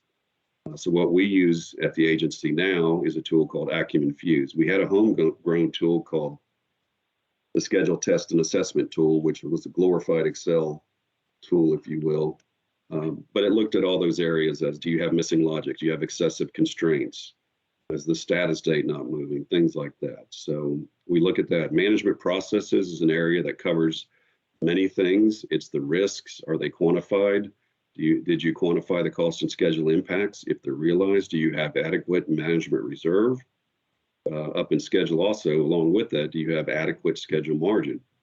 You have to have the two to account for any unknowns that could happen. You need to incorporate that work back into your PMB. So you need the budget and the time to come from somewhere. Performance measurement techniques, or you all might call them earned value techniques. That's another area we look at under management processes. So those are the 5 areas in our handbook at nasa.gov/EVM. We've changed our website. You will find our IBR handbook out there, and it has everything you need to know about how NASA will conduct an IBR. So many suppliers that are on the call. Years ago, this handbook was modeled after the Navy. We've modified it over the years, added to it with our own lessons learned. It's full of everything you need to know from the beginning to actually conducting the IBR to post-IBR. It has a glossary with acronyms. It has sample letters. It has IBR supplier readiness letters. There's letters from contracts to go to the suppliers, stating the purpose of going out to a facility to conduct an IBR and to close out an IBR. There's probably not over, I think it's approximately 200 questions, maybe a little less. Sample questions that you would ask along these lines of these 5 areas: technical cost, schedule, resources management, processes. So it has everything you need in there, and it's a very useful tool. It is guidance. A lot of our IBRs are, some of them are tailored. We try to be flexible, but we also want to adhere to the fundamentals of what the IBR event and process is supposed to be. So next slide.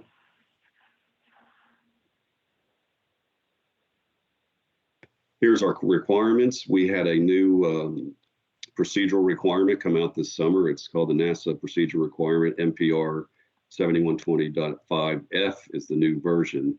It's our spaceflight program and project management requirements. So we've updated that. For projects, we have this broken out, projects and contractors.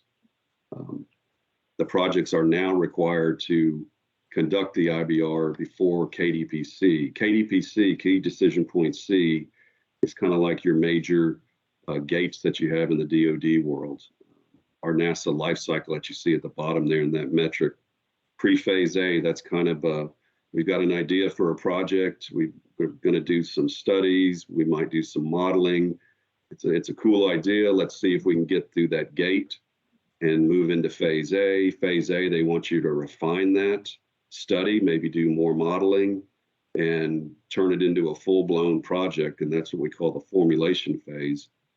Phase B is typically where you see preliminary design review.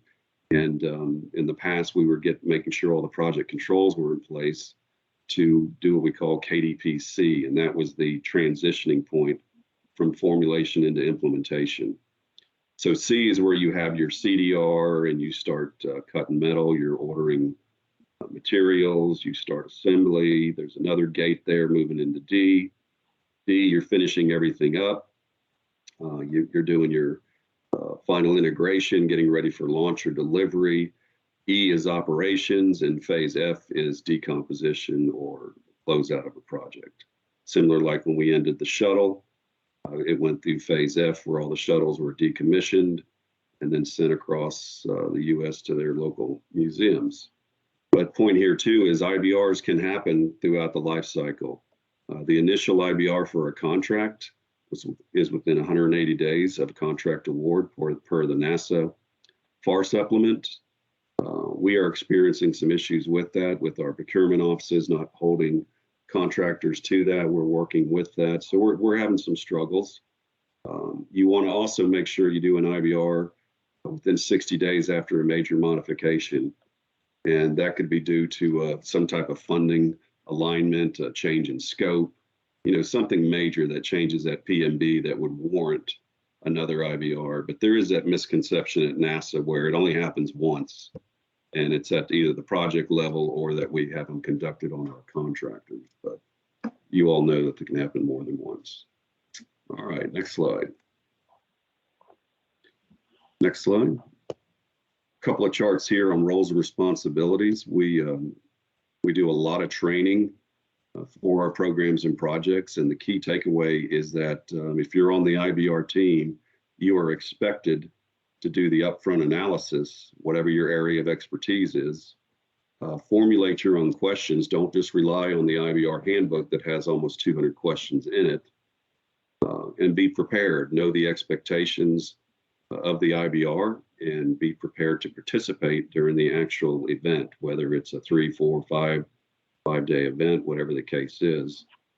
Working with various counterparts, we have positions actually described. The review director is typically the PM. They obviously has final say. The IBR facilitator is usually somebody from our office. They are the EVM SMEs. They help them with the planning, the training, any EVM questions. They also participate in CAM discussions.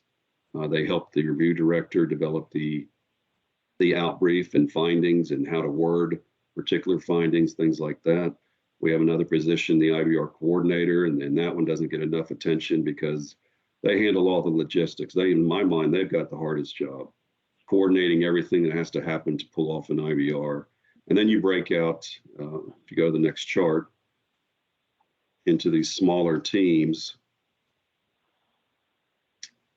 So these are what I was just talking about, the coordinator, facilitator. But at NASA, we like to use our technical leaders or our WBS managers, the technical folks, to actually lead the CAM discussions. That doesn't always happen.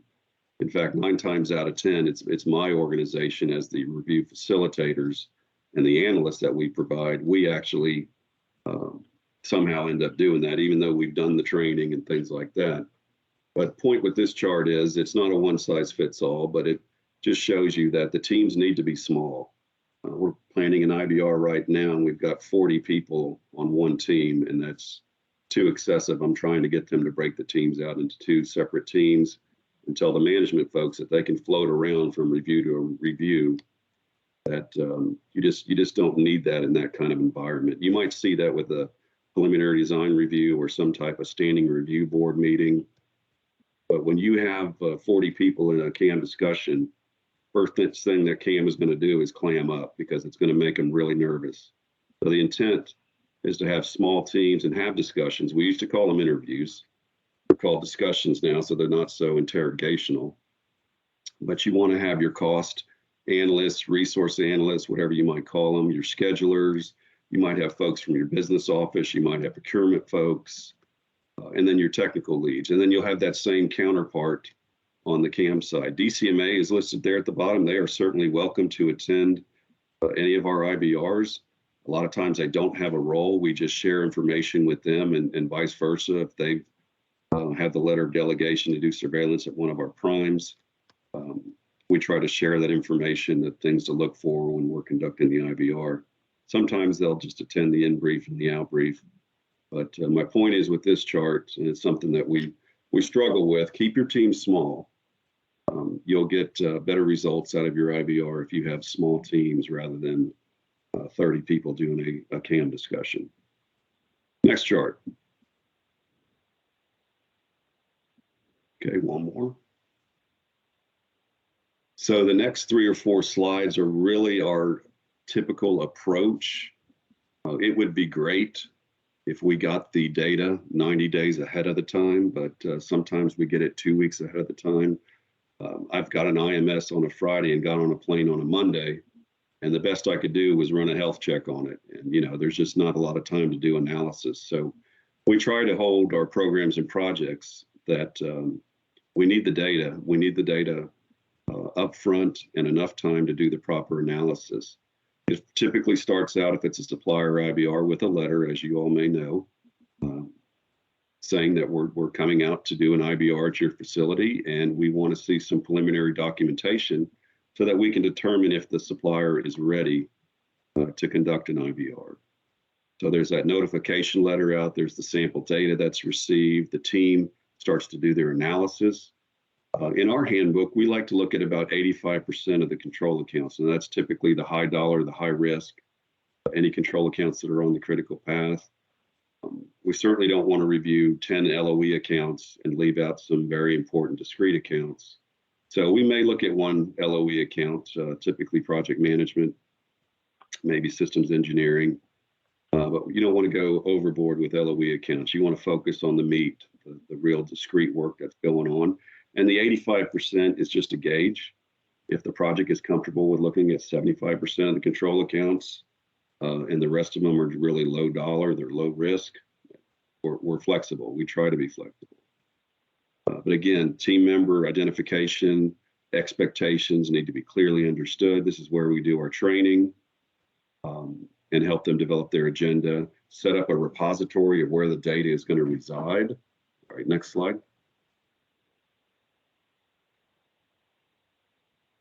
And then we call it what we call phase 2. So about a month out, we may want to do training again or joint training with the supplier and the government together. I do recommend that. We actually just did one yesterday. It helps to clear everything up and make sure everybody's on the same page. You'll start coordinating, obviously, your logistics, your travel, things like that, getting the final data in, buttoning up your questions. You can rely on the questions in the handbook to keep the conversation going, but certainly you're not intended to ask all the almost 200 questions out of the handbook. We used to distribute handbooks to team members. We don't do that any longer now that we have some better technology. But back in the day, we would put together 3-ring binders and all the information for our government team, distribute that around. But that's obviously not necessary now. We can put data on SharePoint or the government network drive. I would like to also point out, and if time permits, to conduct a mock CAM discussion. You see the word or the acronym there, PCAM. At NASA, they love using EVM acronyms for something totally different than EVM.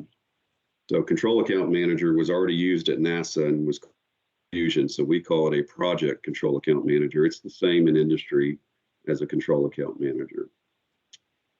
And you typically have several meetings leading up to going on-site or a virtual IBR. I'll share some lessons learned with virtual IBRs at the end. But have your final team tag ups, and then you all would go on site. Next slide. Key takeaway here is that the in-briefs really need to be short. It could be the government PM standing up saying, we're here to do an IBR on X project. These are the objectives of the IBR. Here's the agenda. Then they sit down. Sometimes the supplier PM will talk about the project, give a kind of a project overview. We've had some cases where the business folks will stand up and talk about the EVM system, the monthly business rhythm, how they collect status, things like that. But the bulk of these, as you all know, is these CAM discussions. And they really need to be given their due diligence. When you're doing the CAM discussions, and sometimes we have control account managers that have multiple control accounts. So you want to make sure when you're identifying the agenda that you allot enough time to do that, to cover, the questions that need to be asked. And I heard Tony and Mel talking in their presentations. There's a common theme there to demonstrate the data and show and tell. That's exactly what these CAM discussions are. You don't want to have yes, no questions. You can have some of those, but you want the CAM to actually demonstrate their work in the IMS. Sometimes they'll have the scheduler do it, but you want them to do a data walkthrough, if you will. And then you want to document what you've just heard from that CAM discussion. Go to the next slide. I think it was a continuation. Yeah, so you want to document what you've heard. And we tell our folks, if you're not asking the questions, then you need to be taking notes. And then you thank the CAM and you spend the last 30 to 15 minutes of that allotted time frame and you do a caucus and you discuss what you just heard, any preliminary findings or action items that may have come out of that discussion. You document those. And then you can also do that at the end of the day and actually bring the supplier in and say, hey, look, here's what we found so far. We've got some schedule integrity issues that are systemic across the board. We've got a couple of control accounts that are having issues in these other areas, and just give them a heads up. It's not a time to solve everything and argue what's a finding or an action item, but more of a time to just give them a heads up on what the daily outcomes have been. I mentioned that you don't grade the IBRs.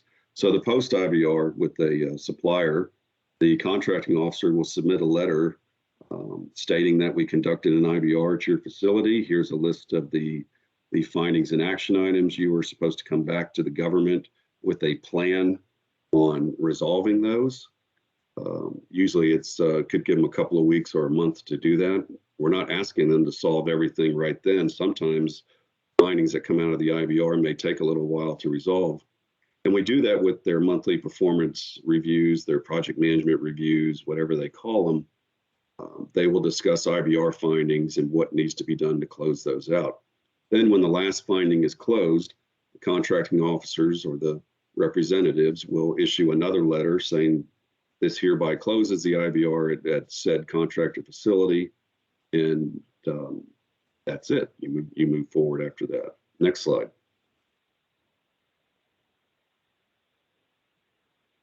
One more. So here's a sampling of some information requirements. Obviously, there's a lot you want to look at. There's some very important ones. You definitely want the statement of work, the WBS dictionary, the WADs. But a real important one is this thing called the dollarized RAM. That's the responsibility assignment matrix. That what determines what your control accounts are. So it's the intersection of your WBS and your OBS, and those intersecting points are the control accounts. So we like to get an Excel version of that where we can see the dollarized RAM with the control account managers, and again, done by the matrix with the WBS and the OBS associated with it. And then we'll go through when we're planning the IBR, looking at the high dollar, high risk items on the critical path, and try to come up with a listing of control accounts that we really need to talk to during the IBR. Again, that 85% is a rule of thumb. If you're a project, you can look at everything. Hey, great, look at them all. If you can't and you're comfortable with looking at 70% of the control accounts because the other ones are real low risk, there's a lot of LOE, that's fine too. Like I said, we're flexible. I mentioned the WBS and those. You want to also get the control account plans, what type of earned value techniques they use, their basis of estimates, staffing plans. Obviously, the schedule is very important. So you want that so that you want it in the native file format, by the way, not a PDF. We've gotten some of those in PDFs. Can't do a whole lot of analysis with a PDF, but we want to understand what the critical path is, and we will run our own health check. Sometimes they will perform a health check and provide that too. Any of the EVM data reports, the risk register is obviously important too. The way they've quantified cost and schedule impacts of risks. We want to make sure that we have a good understanding of how the management reserve has been derived, as well as the schedule margin. We also ask for a percentage breakdown of level of effort versus discrete work. 20% again is a gauge. It could be 29% LOE. That's okay. Just really depends on the nature of the project. All right, next slide. This is the IBR team documentation that I talked to you about. You know, back in the day, we did have 3-ring binders, but we have laptops now, and we organize and structure all the documentation that's sent into typically these areas, and it just makes it easier if you're one of the members on the IBR team asking questions for you to go to these different areas and get your questions asked. Next slide. And this would be on the other side of the fence, on the supplier side.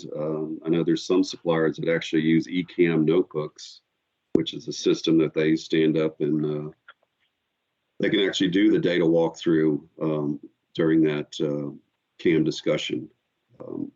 Very important. One thing that's been very beneficial, and we don't like presentations during CAM discussions, but I don't have a problem with a very short introduction if the CAM wants to stand up and say, I'm so-and-so, these are my control accounts or my one control account.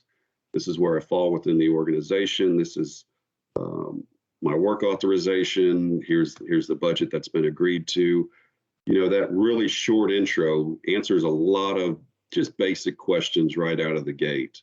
So it's nice to have and when I say short, I mean maybe 15 minutes. If CAM discussions are 2 hours, you want to make sure the bulk of that is you asking the questions along those 5 risk areas that I mentioned earlier, your technical schedule, cost, resources, management processes. You want to make sure those questions are adequately asked, and you do need to have 15 to 30 minutes to caucus, depending on the size of your control accounts. If it's a really large control account, it could be a 3-hour CAM discussion, but the last 30 minutes is probably the government team discussing what they just heard. Okay, next slide.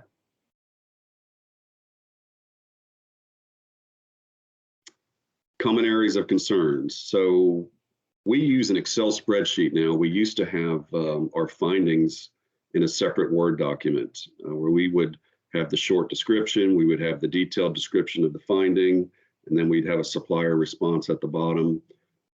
Back in the day, we actually broke out our findings into different levels. We called them CARs at that time as well. Level 1, level 2. That was too close to DCMA's, you know, surveillance where they could come up with different car levels during a surveillance review. We wanted to get away from that. And we had lots of projects coming up with their own names for what a finding. They wanted to use RFAs, and those are typically used for technical reviews like your PDRs and CDRs and SRBs.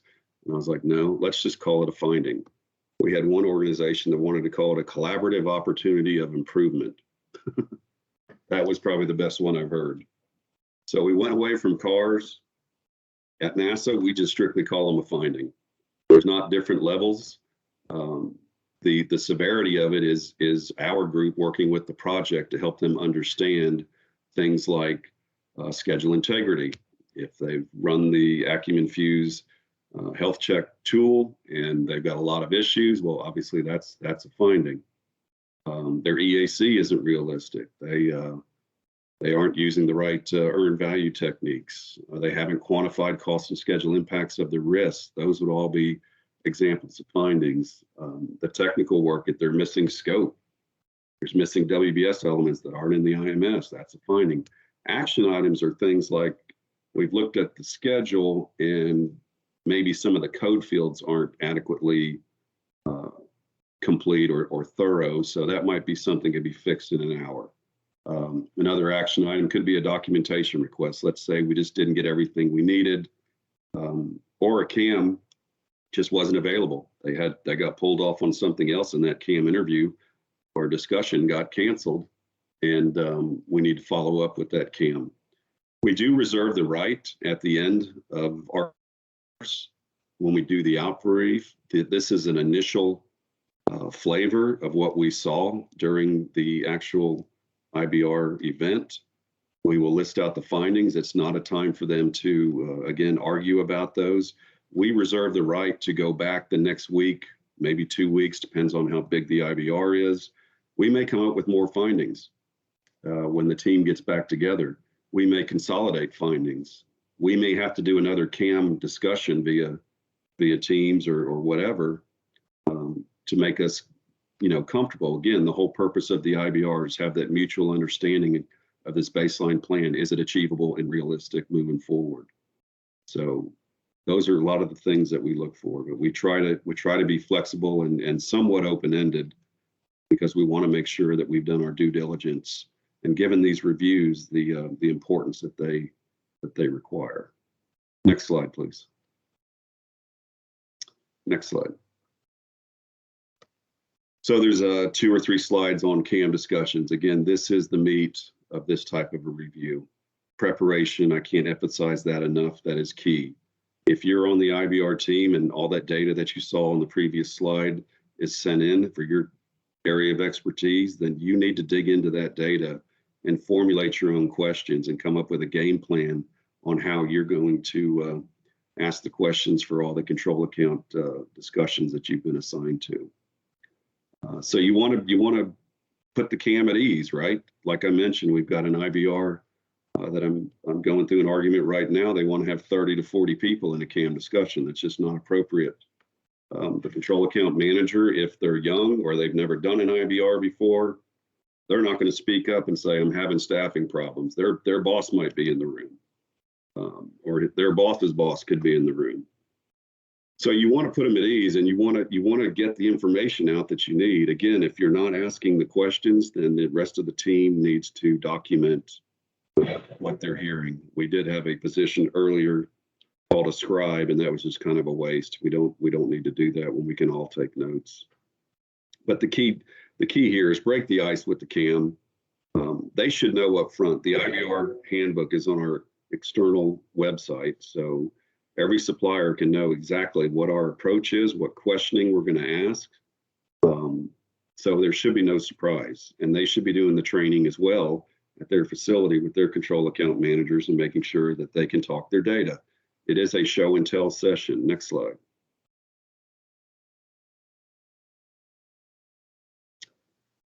Things like you want to avoid distractions. We've done IBRs before, literally, where we're shoved in a small conference room. There was not enough outlets, and we're actually sitting in a chair with our laptops on our lap because there wasn't enough room at the table. So we've got a lot of horror stories, but that goes back to logistics. Make sure it's planned correctly. You have adequate IT. You've got adequate breakout rooms. The CAM is prepared and ready to pull up their data and walk through it. I don't care if it's an eCAM notebook or they're pulling up SharePoint or their network drive, but they need to walk through the data and give the IBR team the confidence that they know how to manage their control account. Again, they're responsible for the technical cost schedule and risk aspects of their control account or control accounts. And again, not yes, no type of question. They can have other folks in the room to help them out, like the scheduler. They may not be a Microsoft project or a Primavera or an open plan expert, but they do need to be able to talk to their schedule. So that's very important. And also I mentioned that maintaining control, a lot of times they get off onto technical tangents or they're having a problem with a valve and the valve supplier is late delivering or they've changed suppliers. That's all good and noted, but let's stick to the focus of what the purpose of the CAM discussions are supposed to be. So it's really critical for that person that's leading or in charge of that discussion to keep the conversation going. We feel that everybody on the team is allowed to ask questions. Some projects that do IBRs want one person to ask the questioning. I don't typically agree with that. I'd like the scheduler and the EVM people, since they're the experts in those areas, to ask the questions that pertain to that. Sometimes they'll have their counterparts in the room, so it's a good conversation there.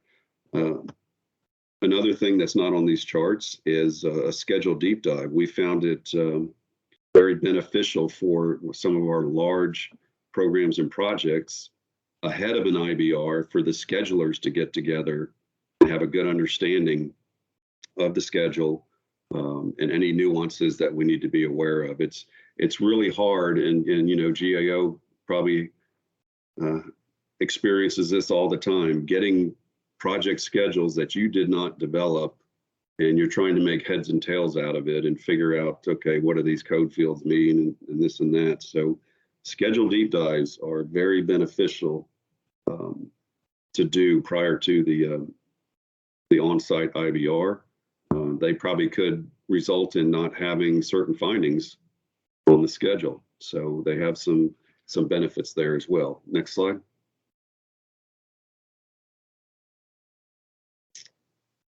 And I think sometimes I just talk way ahead. I've talked about the technical problems.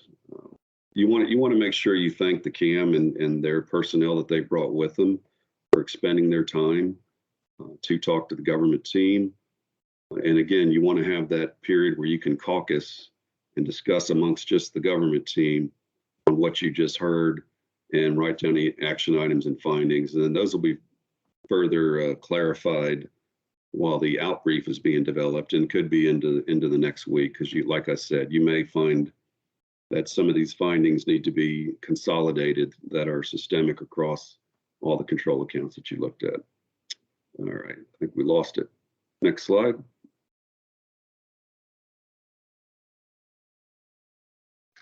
That may be it. Let's see, where were we at? Were you all still there? Lost the presentation.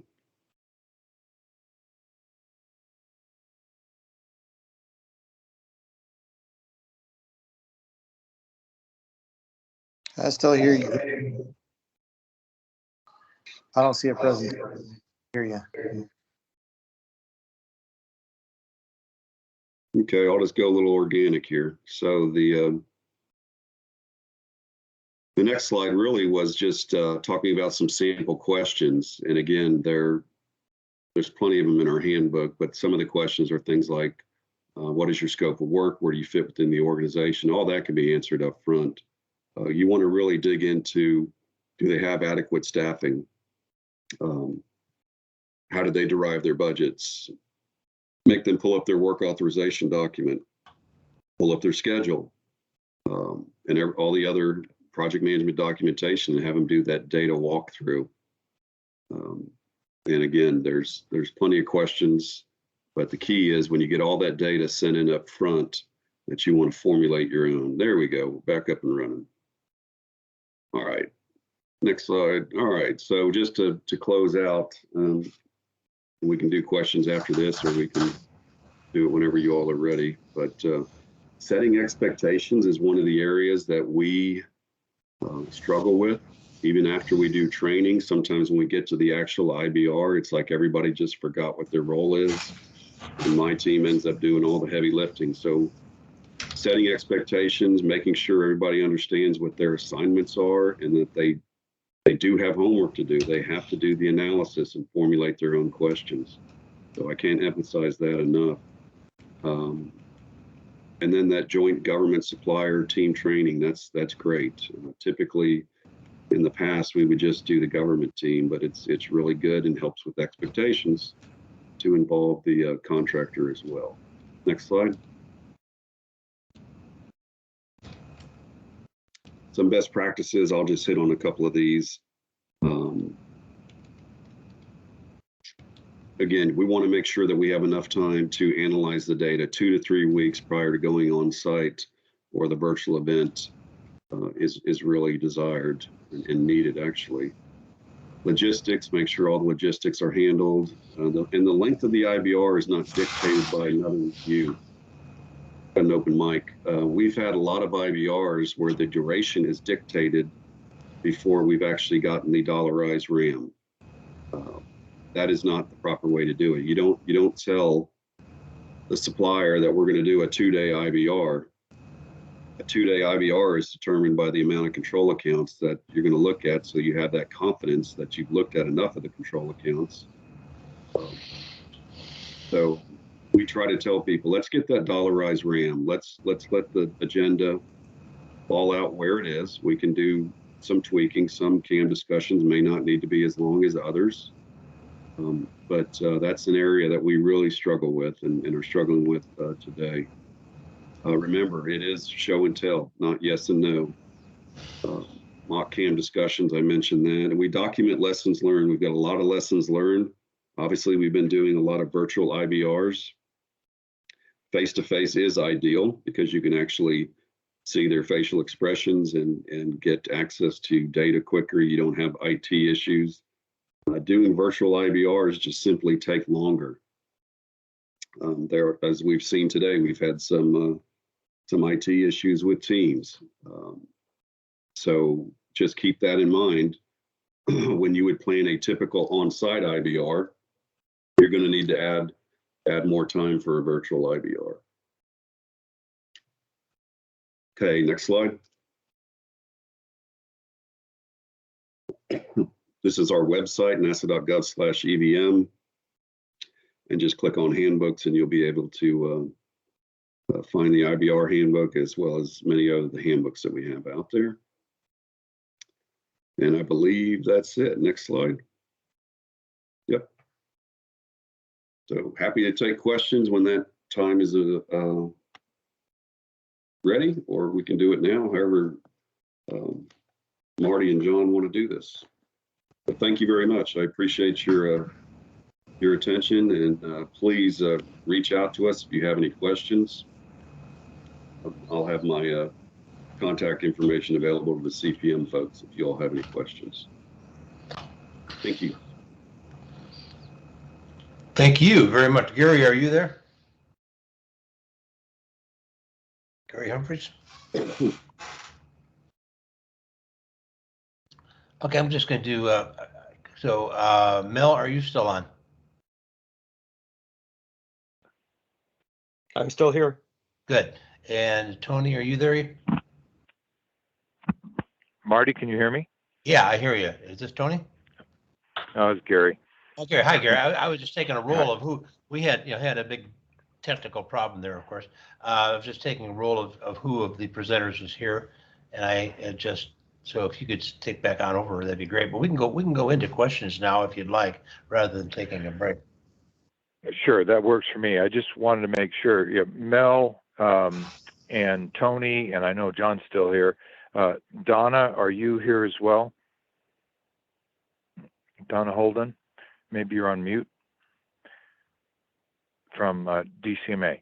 Oh, Okay, well, initially we were going to have questions for all four. We can still ask some. I did get a couple in finally, Marty, and one was about the issue that John just hit on, running a virtual versus an on-site, and what the experience were like. Did it take longer? Did you have more homework to do? Did you have issues? One thing I failed to mention when I introduced John, you may have heard him talk about the PCAM there. NASA said X years ago, if this earned value stuff is so hot, we ought to put it on ourselves. And so they have control account managers, PCAM, that are civil servants at NASA, and they do the IBRs and so on themselves. So I failed to point that out at the start. I should have. So thanks for providing that insight, John. So let's just start. We got time. Donna, you didn't make it. Okay. Is that okay, Marty, if we go with that first question I got, virtual versus on-site observations, advantages, disadvantages? John just said, I heard him, takes longer and you don't get the advantage of seeing the body language and the whites of their eyes. But do you have any other observations beyond that, John, or should we just lean on Mel and Tony to address that? Well, I'll also mention you have the IT issues, but one thing preparing for a virtual IBR is more planning is needed. More meetings with your team is very beneficial during that period of time that you're prepping for the actual virtual event. Good. Yep. Any more? So I have a question Mel? on top of that. This is Dan Lynch. John, would that lend it to actually that it would take more time because you're going to do it virtual? I mean, you don't have that opportunity to have the big powwow in the room and everybody's open and honest. It's got to add some weeks, if not months, into the actual conduct of a successful IBR. Yeah. Thanks, Dan. Great question. So one thing we've experienced, a lot of people I see here have called in. When you're talking to somebody and they've dialed in via voice, they're talking and they don't realize that that you're asking a question too. So I hear you. That's another huge headache when you have. So if it turns out it was going to be like a 3-day IBR in a perfect world where we were back to traveling and we were all on site, I would venture to say in a virtual world, that 3-day IBR is probably going to be a 5-day IBR. You just need more time to deal with, quite frankly, the IT issues and the voiceover problems, and it just takes longer in our experience. Thank you. I appreciate that, John. Yeah, sure. It's good to see you. Yes, sir. Good to see you. See your avatar. Right. All right, Mel and Tony, do you have a thought or observation on this virtual versus on-site that might be worth sharing to help anybody? Yep. So, we've conducted 4 virtual EV reviews, compliance, surveillance over the course of the past year, all virtually. And it does take more planning up front. We've learned, lessons along the way. You can't have the same level of, bringing up artifacts on screen, and asking the cam or the project controls, open this, go there. And it just, takes a lot longer through a virtual environment. We've defaulted in some sense to us displaying the artifacts in an interview and asking the question. And a lot of times we've shortened the interview time frame and just, sent for factual accuracy, in a sense, the write-up of the issue and in, discussion that way. We've certainly put requirements out there that, if you're going to participate in the review, you have to have a camera in front of you. We have to see you. Sometimes that still runs into technical problems, and all we can do is voice, but, we do put the expectation out there and really try to stick to, having everybody on camera. so that, we can have some semblance of at least seeing them, seeing their reaction. It doesn't always work, as I said, but that's one area. Going forward, I think what we will do, once we have the ability to travel again sometime in 22, I don't think we're going to give up fully on virtual events. And, as we rethink our review process, I think, it's not just about going and sitting for a week or, a week and a half in somebody's conference room. A lot of the upfront stuff, you can accomplish a lot through virtual. You can have a lot of virtual meetings up front, and then really for the on-site, just focus in on those things that require, physical presence. So, I think we've learned a lot through the, what we've had to do. And I think there's some benefits of, the virtual approach. So we're going to try to, utilize both going forward. Got it. Good. Tony, do you want to talk to it from on the receiving end, if I can say it that way? Are you here? Can you hear me, Garrett? Kind of vibrated. Can you say that again? Can you hear me now? Yes. Okay, so yeah, the quick answer to me, and I'll go with the positives, and that is, I'm pretty excited. Mel's made mention, right, of environmental factors or even the use of earned value. What virtually provides for us is the ability to invite others to a standard protocol now. So, right, when we do a monthly performance report, when we do monthly change control, when we do funds management, when we do, most of our reviews now, they are virtual. So now, much like having 40 people on the call here, we can do that same type of thing here at WRPS, where we bring in our field office and we bring in our senior managers, our CAMs, our work area managers above them, and that kind of a thing. So there is some synergy there where it'd be a lot easier. The capability exists to invite some external certifying officials in to witness or to see some of the reports. And I will also say it really did make some of our document requests during the EVMS review. It made it a little more impactful, where you could simply share your screen and then do some data systems demonstration where you could demonstrate the capabilities of your system. So I will say that seemed to be a very proactive look, and I'll end with just the carbon footprint of it all, right? There is a lot of effective efficiencies there in some of that carbon footprint saving.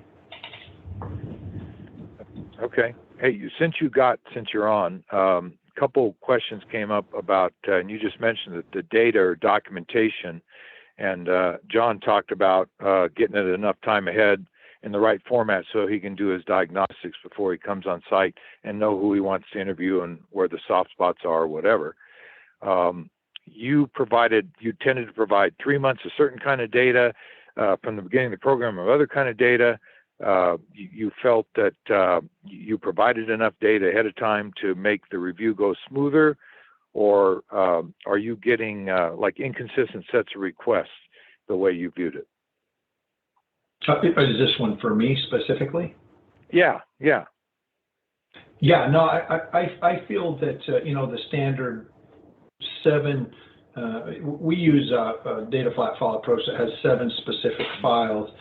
And we have a data analytic that we use that is the same analytic engine on the back end of the project analysis reporting tool that the government themselves use on capital and projects. So we stayed very, very synced. Like I said, we knew what the flat file data was, and we knew then what the derivative potential stoplight chart, red, yellow, green, was going to be. Hey, we've got some flagged information here, and we were able to then, based off the fact that we knew exactly how that source data was derived, to go into our EVMS data artifacts. Now, it's not always going to be easier for folks, but we knew the primary drive of true source integrated EVMS systems implementation, where that data came from, so we can show the true artifacts. Yeah, I'm hearing more and more of this. We used to hear a lot of complaints about, oh my gosh, they wanted stuff in the beginning of the program, they wanted this, they wanted that. And I'm hearing that there's a more standardized approach that's been evolving and that everybody's pretty happy on both sides with the amount of data they provided. Sometimes not, as John indicated, early enough to do good diagnostics, but that it's a very fair request, the data call. Yeah, agreed.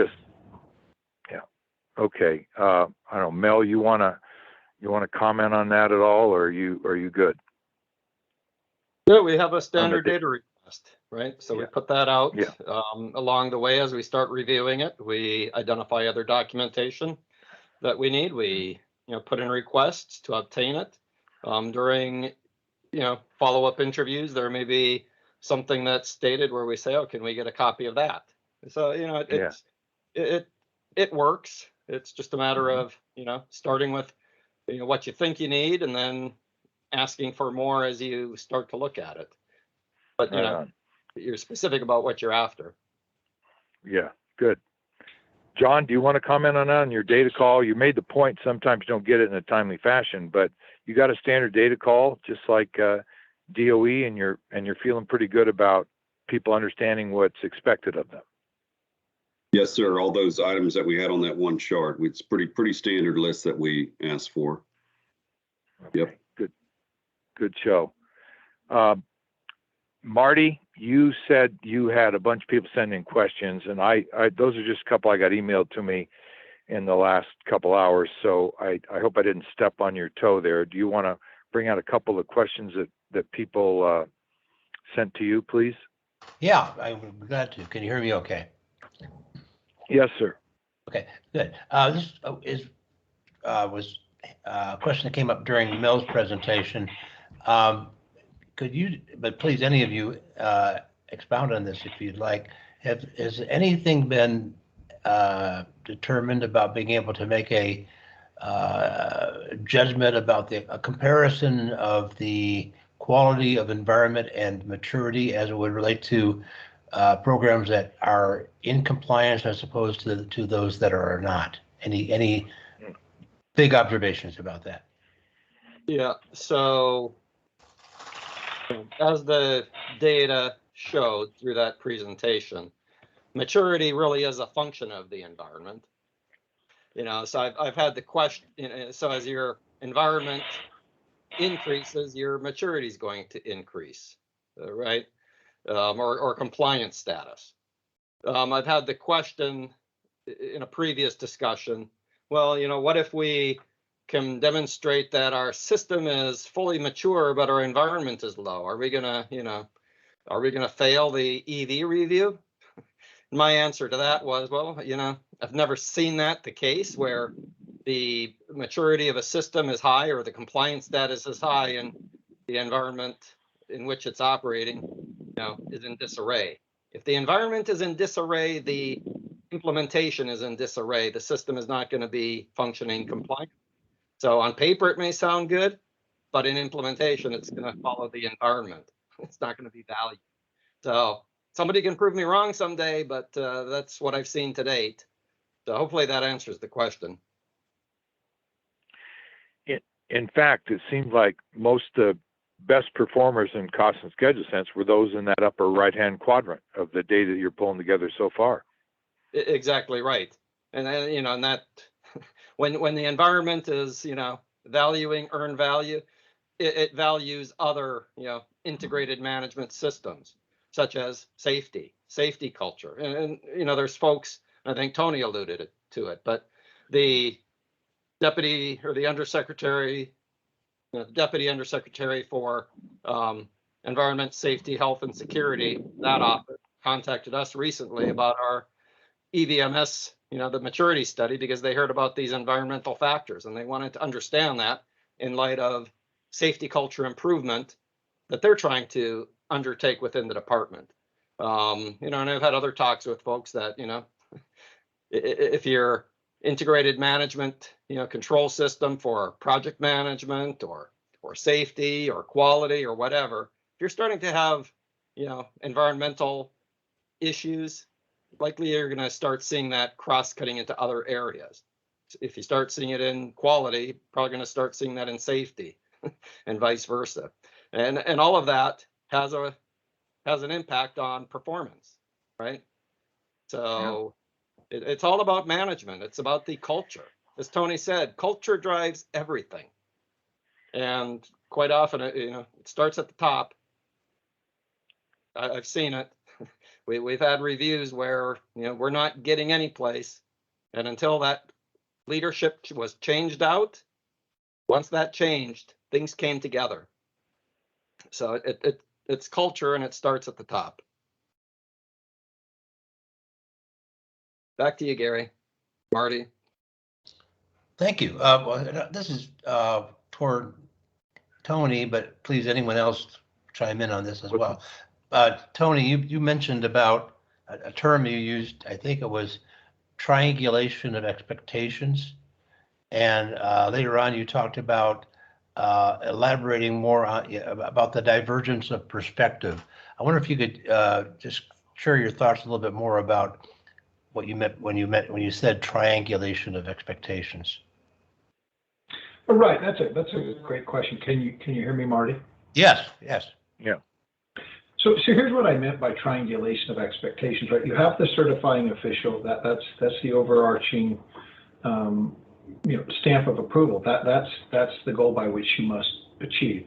But there's also the internal WRPS management's expectation and use of earned value management data, much like Mel said. If you can hover that around their expectation, if you ask these same triangulations of a safety program, you'd ask the same thing. An external independent review who came in to assess your safety culture, your safety processes, the results of any near misses, lost work days, that kind of a thing from a forensic standpoint.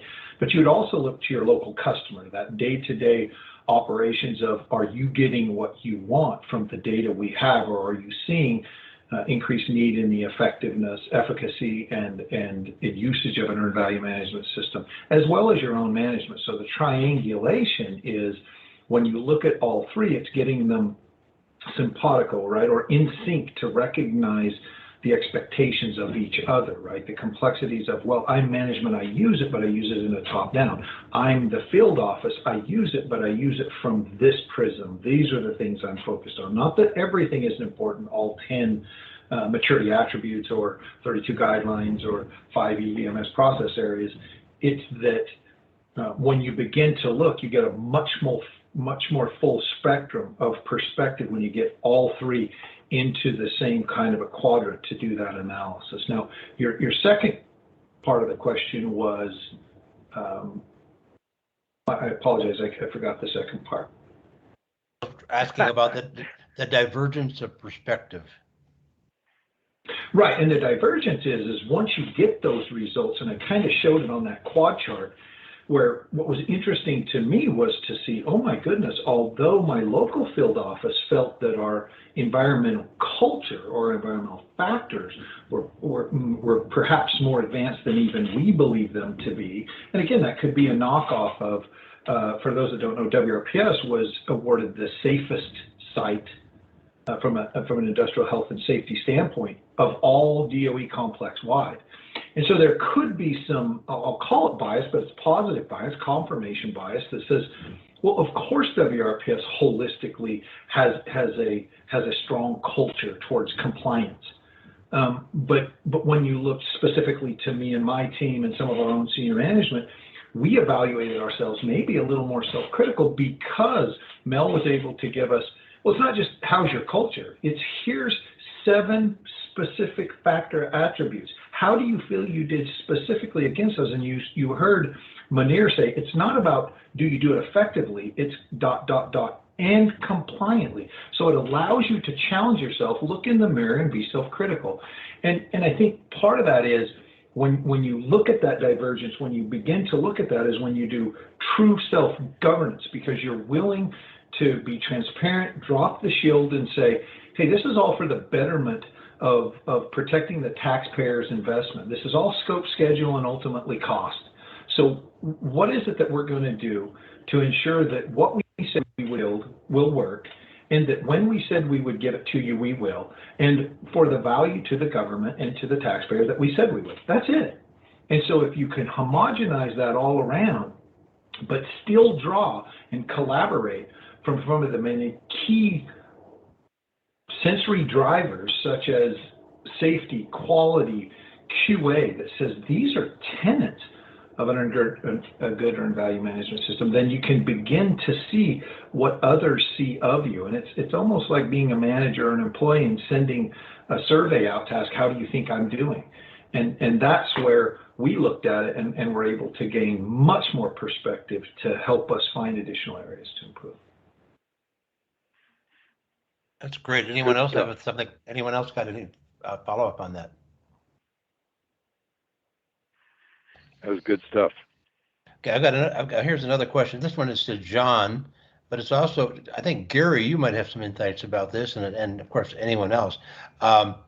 This is a under the hood kind of a question.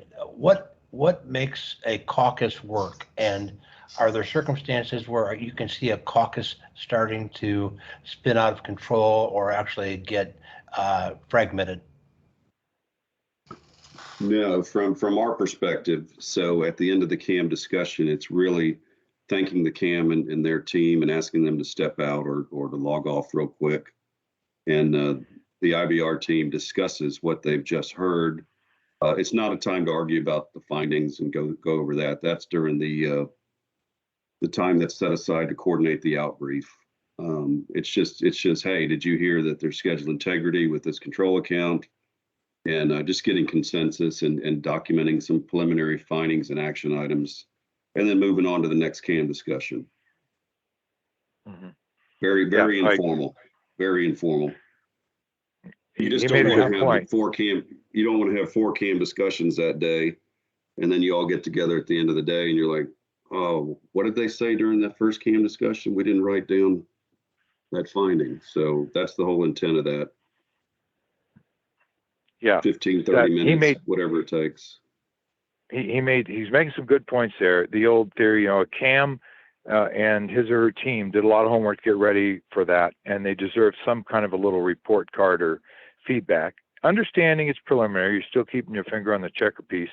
But one thing that I tend to hear, to answer your question, Marty, on this collaboration and getting together in the caucus, is they love it when they get some initial feedback, even if it's subject to change, because at least they got some kind of a gut feel, the things they ought to go look at a little more closely and start to fix, as opposed to wait 3-4 months for a final report. I hear that all the time from clients that we've done a mock review. How'd it go? I ask them, and they, well, I don't know. In the outbrief, they just said, we're going to go and collaborate, and we'll get back to you.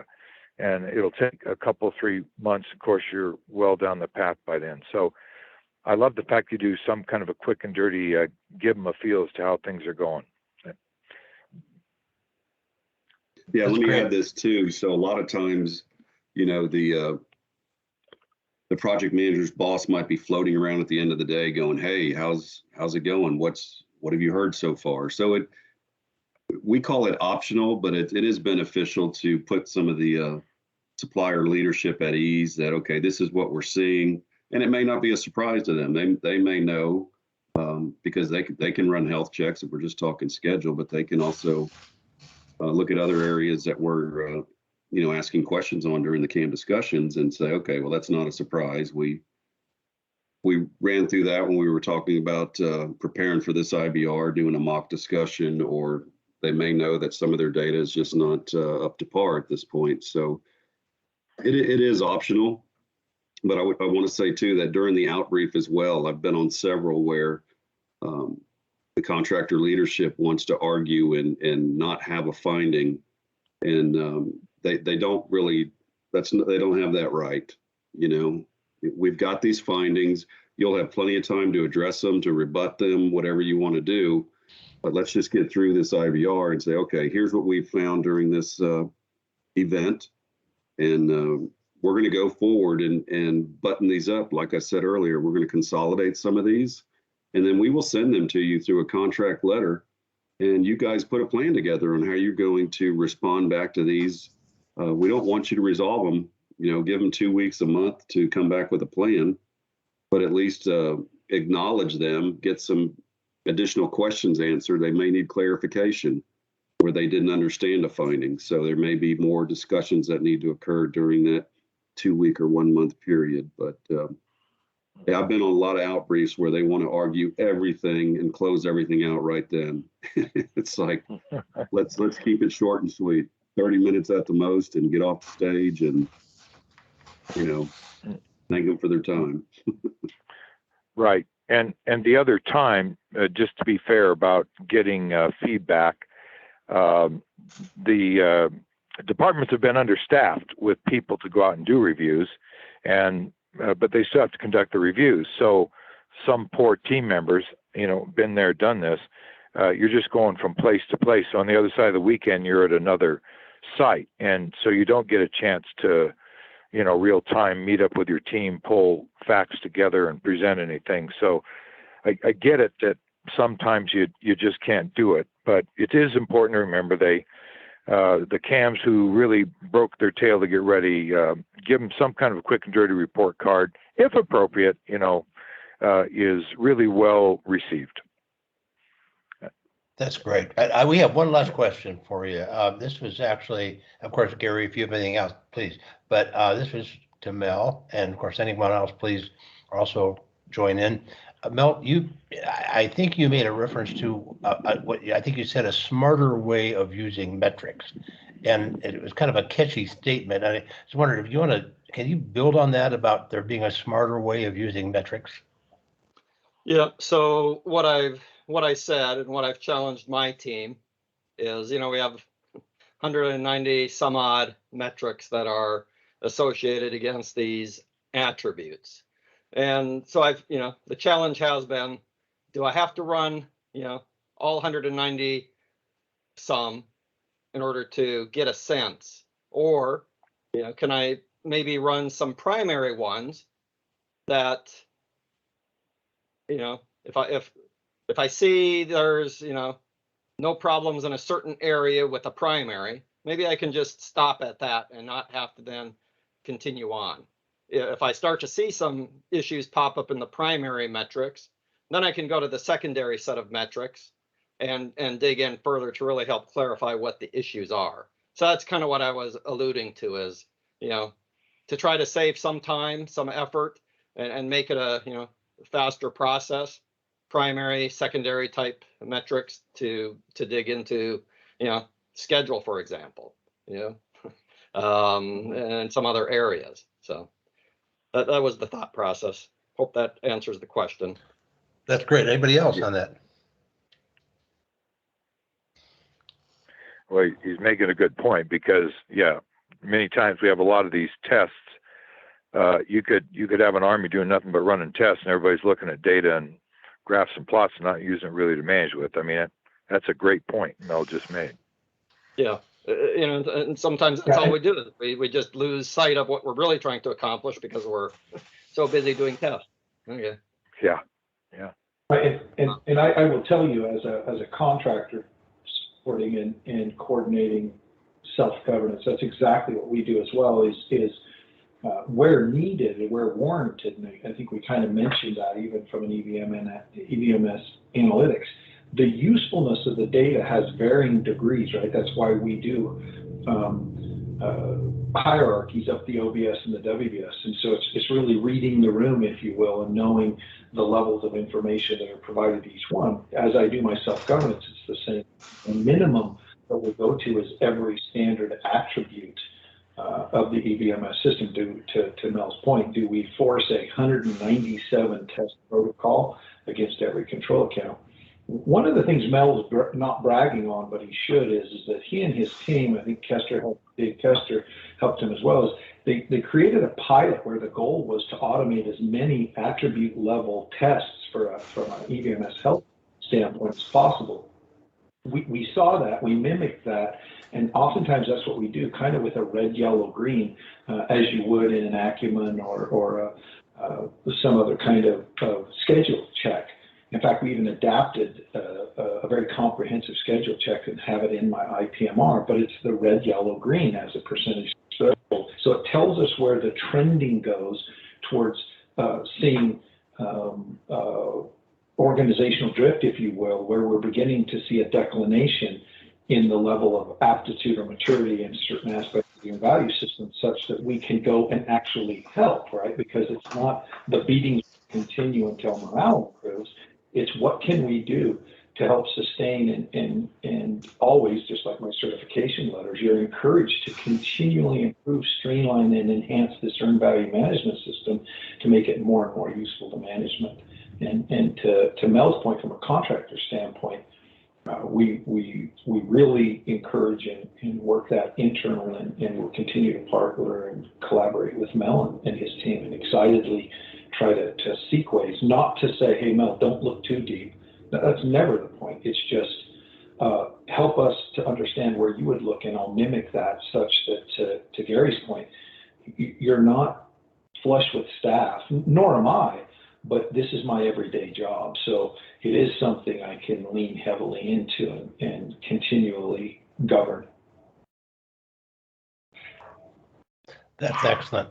Gary, if I may, I'd like to just make a couple closing comments, and then if you would please, I would like you to close out this time together, if that's all right with you.